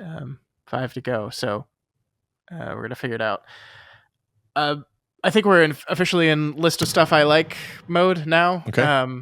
I really love the fact that Hugh Crane is in coach and the rest of them that both Luke and Steve are in first class. Yeah. I love that. Great. I think that's one of those things that is both very funny and in character, but also I think to me is like a practical story solving problem because you can imagine the conversation in the writer's room of what I think Theo directly lampshades is like you were on a plane with him for 3.5 hours and you didn't say a word to him, and they want the confrontation between Hugh and the kids to happen in the parlor and happen in those scenes, right? Like they want that, and so they just had to kind of throw a lampshade over why they haven't really interacted at all until everyone gets together. And they did that by saying that Steve, of course, bought himself and his brother a first class ticket. Of course he did, because he's rich asshole money proves everything, Steve. But Hugh insisted on buying his own ticket, Mm-hmm. and so he got to sit back and coach. So they didn't get to talk at all on the flight. Really, really good stuff. It's great. I enjoyed that touch. Yes, I agree. Mm-hmm. Mm-hmm. Um,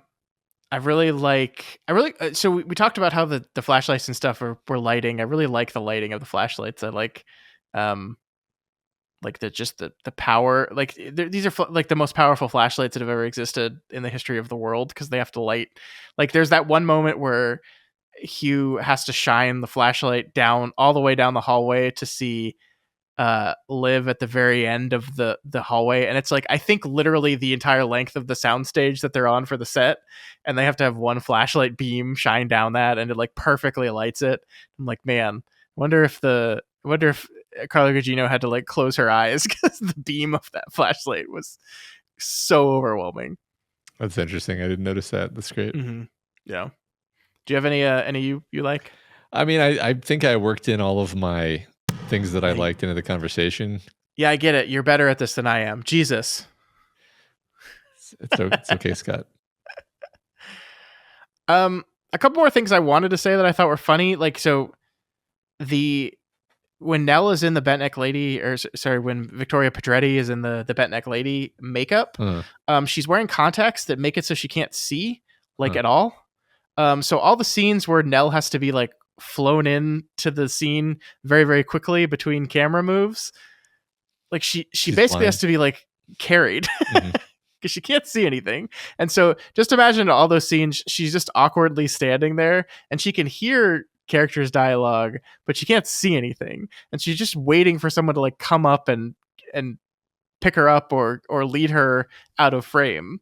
It puts a whole new level to those scenes when you think about that. I will say I love that it's actually her because, you know, without her, it would be like we have literally all of the actors, both adult and child form, except her, and that would feel like a missed opportunity. But she is there. It's just that she's there in the bent neck lady form. So, yeah. And it is a dummy in the coffin, right? You already said that, but I just wanted to... It is a dummy in the coffin, except for when the coffin falls and then the moments where like Shirley is kind of fixing her hair and they're all collectively lifting the coffin. I think that is the part of the movie where it's now Victoria Pedretti in the coffin. They just thought that the energy of the scene would work better if that's really her laying there in the coffin. I love that. I fantastically appreciate that touch. I mean, it's funny. I'm almost certainly saying this because you just said that, and I now know that information, and I wouldn't have said it otherwise. But like, I feel like there's a warmth and connection between like it's like for the first time the actors are relating to the body in the coffin as if it's Nell, rather than like that's a dead body.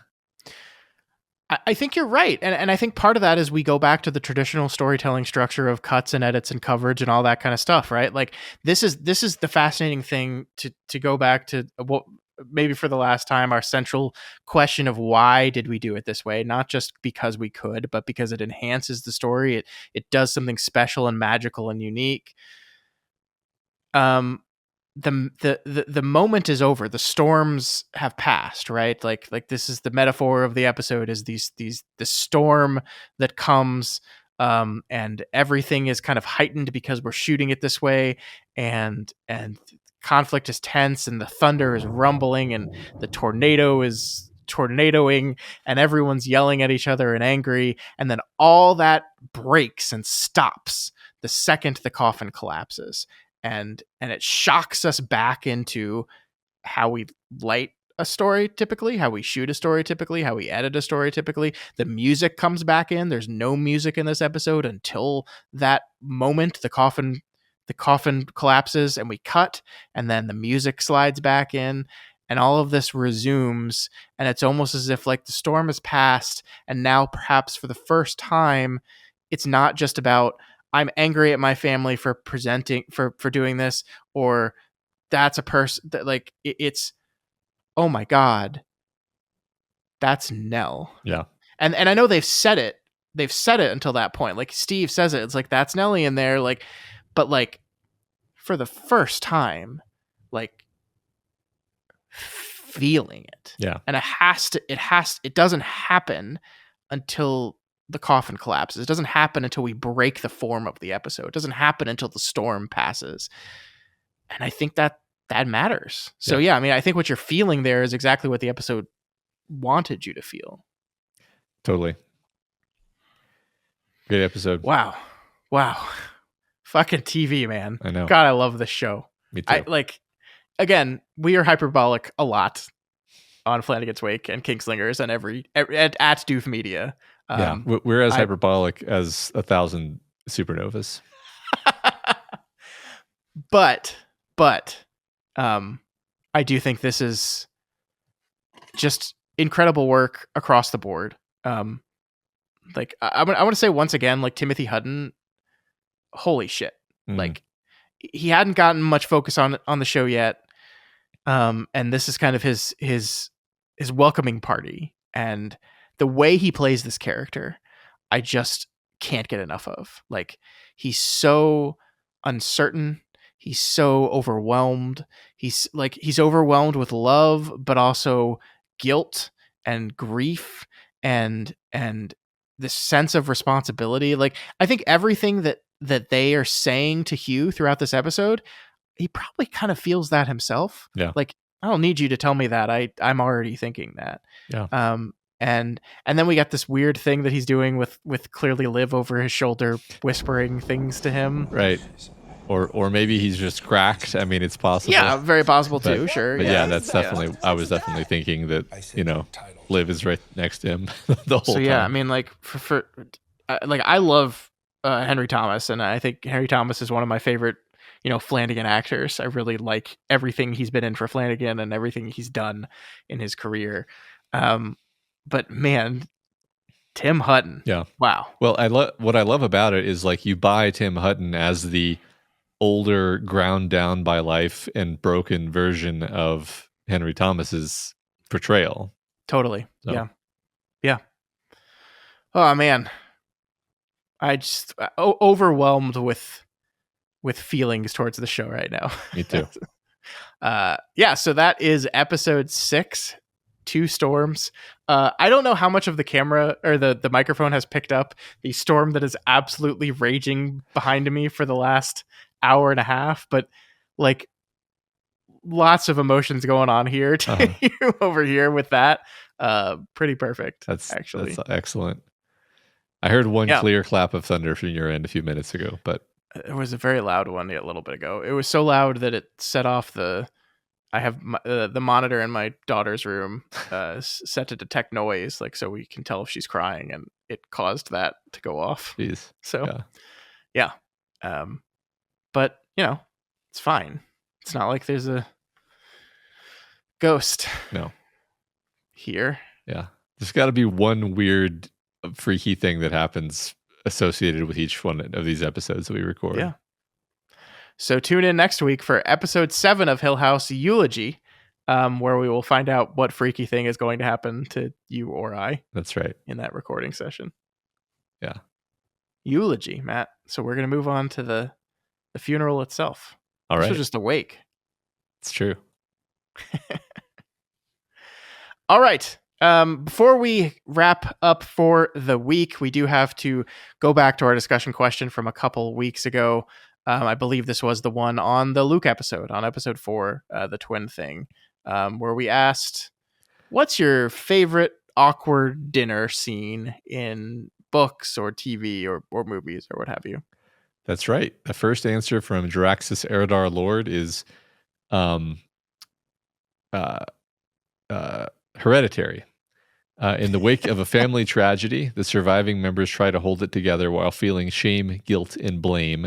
It's a horrible experience of discomfort as you realize things are only getting worse as they try to talk since no one is listening. They do the worst thing that can happen in arguments when old arguments are rehashed in anger. Overall, a great movie to suffer through. Honorable mention to the horrible family meal in Fire Walk With Me. And then they say Twin Peaks podcast when? Happy to announce starting tomorrow. No. Hereditary is a great movie and one of the most viscerally uncomfortable movie watching experiences in my life. I went and saw that movie by myself in the theater because my wife doesn't really like horror very much. And oh my gosh, great movie, but so uncomfortable, like terrifying and stress inducing and uncomfortable. Yeah. Discomfort is the name of the game in that one for sure. So good answer. Yeah. Yeah. Dream or a Song says, I would say my favorite awkward, tense, secondhand, uncomfortable dinner scene is easily the 7 Fishes episode from season 2 of The Bear. I don't think I have ever been so uncomfortable watching an episode of television. All the actors nailed it, but Jamie Lee Curtis killed the damn thing. Yeah, Matt, it's kind of hard to explain to you and perhaps any listener that has not seen The Bear why this is a particular awkward scene, but it's just a good old Italian family dinner, and maybe that's all I have to tell you. It goes a long way. Love the Bear. Season 4, the final season, starting later this month. Very excited. Awesome. Busy Dad 82 says, my favorite awkward dinner meal has got to be with Marge Gunderson and Mike Yanagita in one of my favorite movies ever, Fargo. Admittedly, it took me years to figure out why that scene was even necessary, other than to add one of the worst dates I'd ever seen into an already brilliant movie. It occurred to me that just on a surface level, she gets a call from the high school friend after the dinner, figures out that Mike is full of shit and lied about everything at the dinner, and it then leads to her wondering if Jerry Lundegaard might also be lying about everything. But why couldn't she just appropriately read Jerry from the beginning? I think that what the dinner is showing us is that Marge, who is a cop, by the way, and has the potential to be a damn good one considering her line about the dealer license plate, still wants to see the best in everyone. And it takes the interaction with Mike Yanagita and the realization that people are not always who they present themselves as for her to start becoming the detective she's supposed to be. Yeah. That's a really great answer. I love that. Yeah, I think that's basically right. She has to feel that she has to get mad before she can start paying attention to these things. Yeah. Next, we have David L. Hunt, who says, for an awkward dinner, I'm going with the scene that isn't technically a dinner, but the build up to one. That's right, Matt and Scott. I'm taking you back to your podcasting roots. I'm talking about the dinner scene in J.C. McCrae's, aka Wild Bo's, Ward. This is a superhero story with such great character work that the powers are almost incidental to what's going on. The main character, Victoria, is visiting the family of a tween member, Kenzie, of her new superhero team. Everything is normal on the surface, but the story has built up this dinner as something ominous, and there's very subtle clues that Victoria, and perhaps the reader, is not picking up on. The whole buildup is just subtly wrong. Little clues that the home environment is not as ideal as it's presented, like why the parents have no photos of Kenzie displayed anywhere. It ends with Kenzie interrupting the meal as it starts because she knows that her parents are trying to drug her, and it becomes obvious that they are totally under her power. The chapter ends with a massive WTF, and the next chapter starts with you learning why this situation exists, upending your perceptions of the home situation again. Great answer. It's been a long time since I thought about the Kenzie dinner scene, but yeah, man, we had some wild theories as to what was going on. I remember that. Robots. It's robots. It's robots. Yeah, they're androids. No, they're not androids. Ward continues to be underrated. God, that's such a great moment. I can remember like exactly that scene. Yeah. All right. Next from E-Man 9001. Wow, Monday night and no one said it yet. It's gonna have to be me. The Last Supper is obviously the most awkward dinner scene of all time.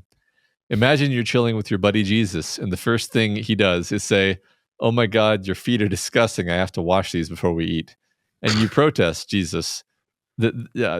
Jesus then tells you, "No one washed my feet. It's fine though, because this woman cried all over them," forcing you to now consider the specificity of your friend's barely disguised fetish. Then, as you half listen while filling up on the bread Jesus gives you, you hear him saying something about it being his body. Well, I guess I'm just cool with eating my buddy Jesus now. You look over and see Judas in a cold sweat as Jesus says someone here will betray him. Judas somewhat defensively says, "Definitely not him." And Jesus coldly tells him, "You said it, not I." like what is this beef Jesus decided to bring up in the middle of dinner? Look, I know we give him a pass because he's literally Christ or whatever, but if you went to a dinner party like this, you'd never eat with any of these people again.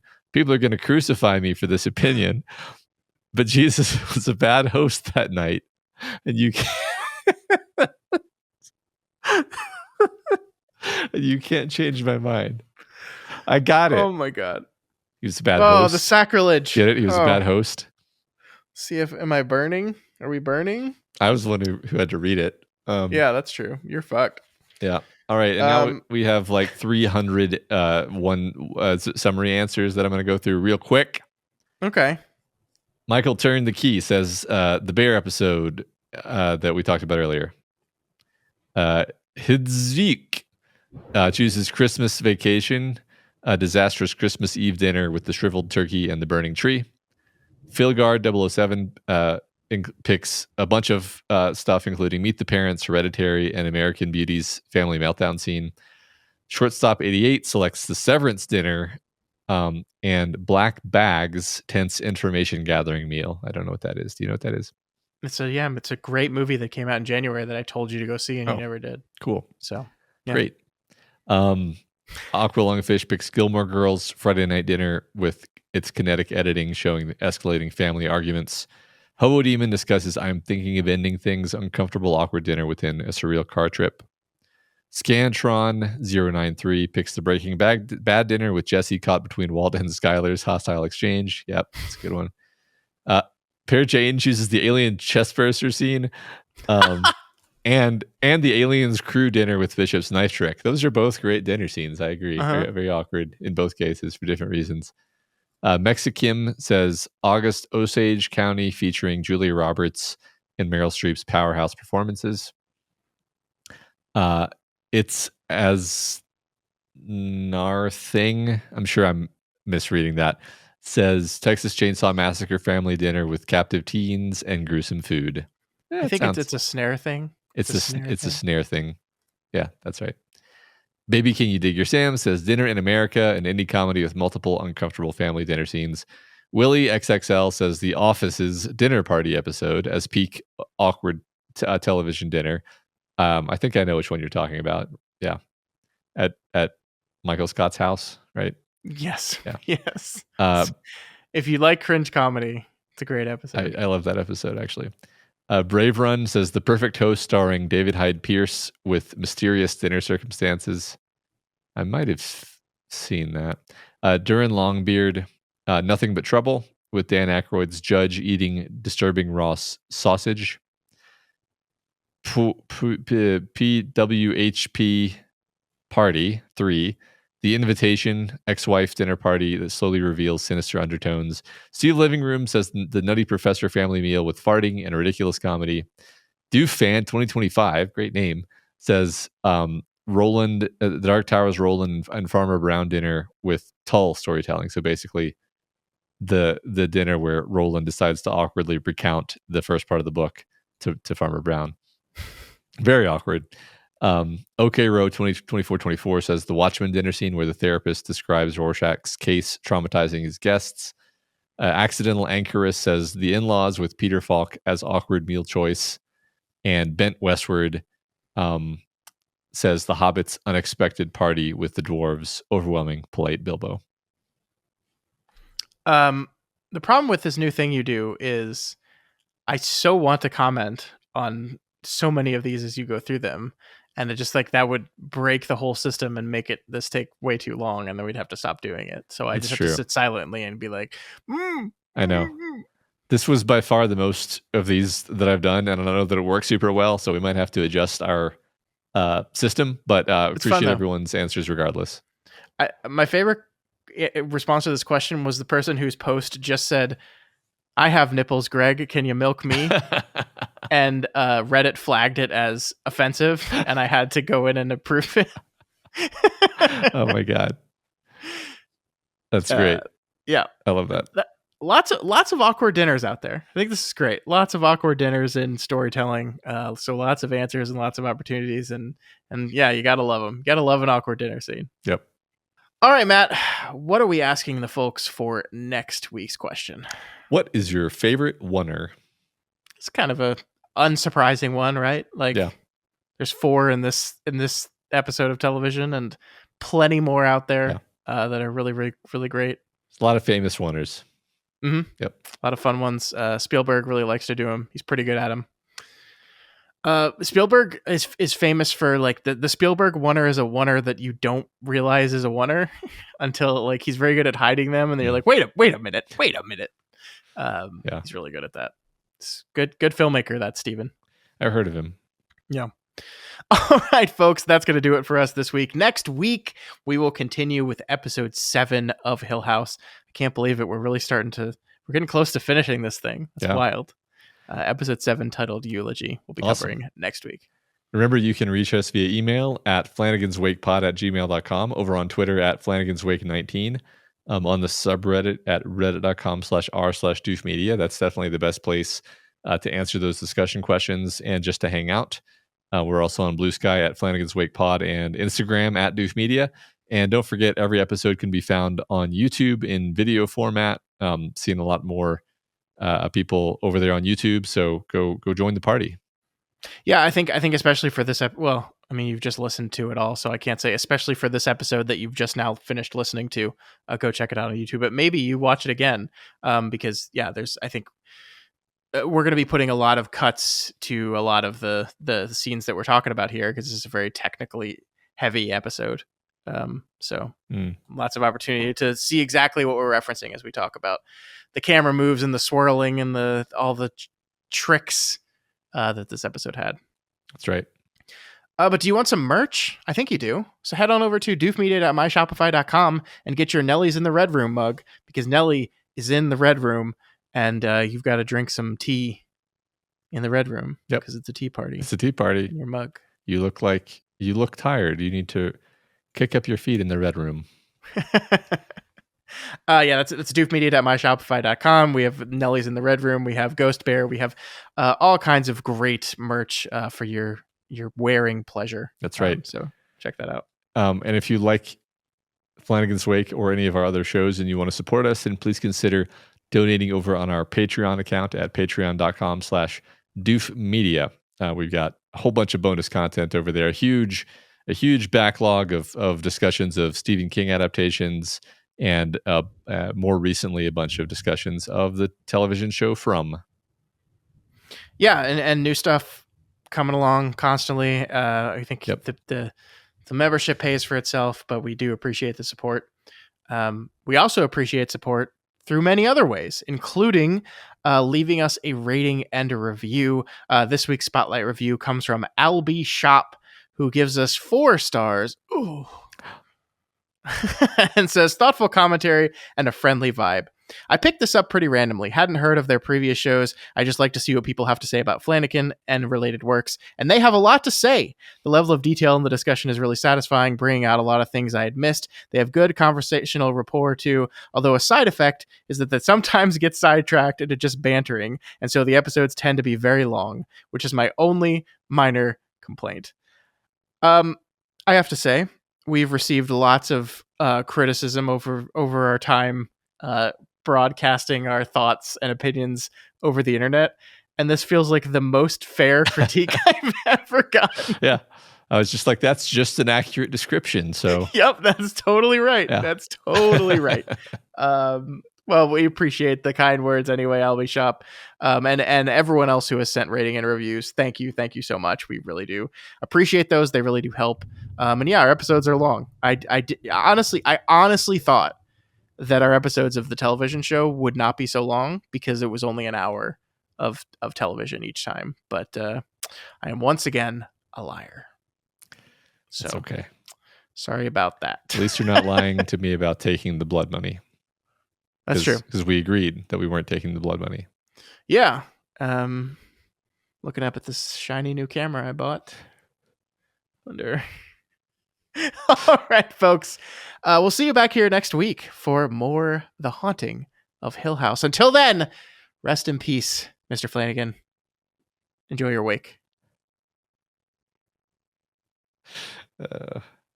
If ghosts are real, I would totally show up at my wake. Sure, of course. Just I mean, like, maybe you can't see me, but I'll be there. 100%. If ghosts are real, I'm going to show up to lots of stuff, though. That's awful.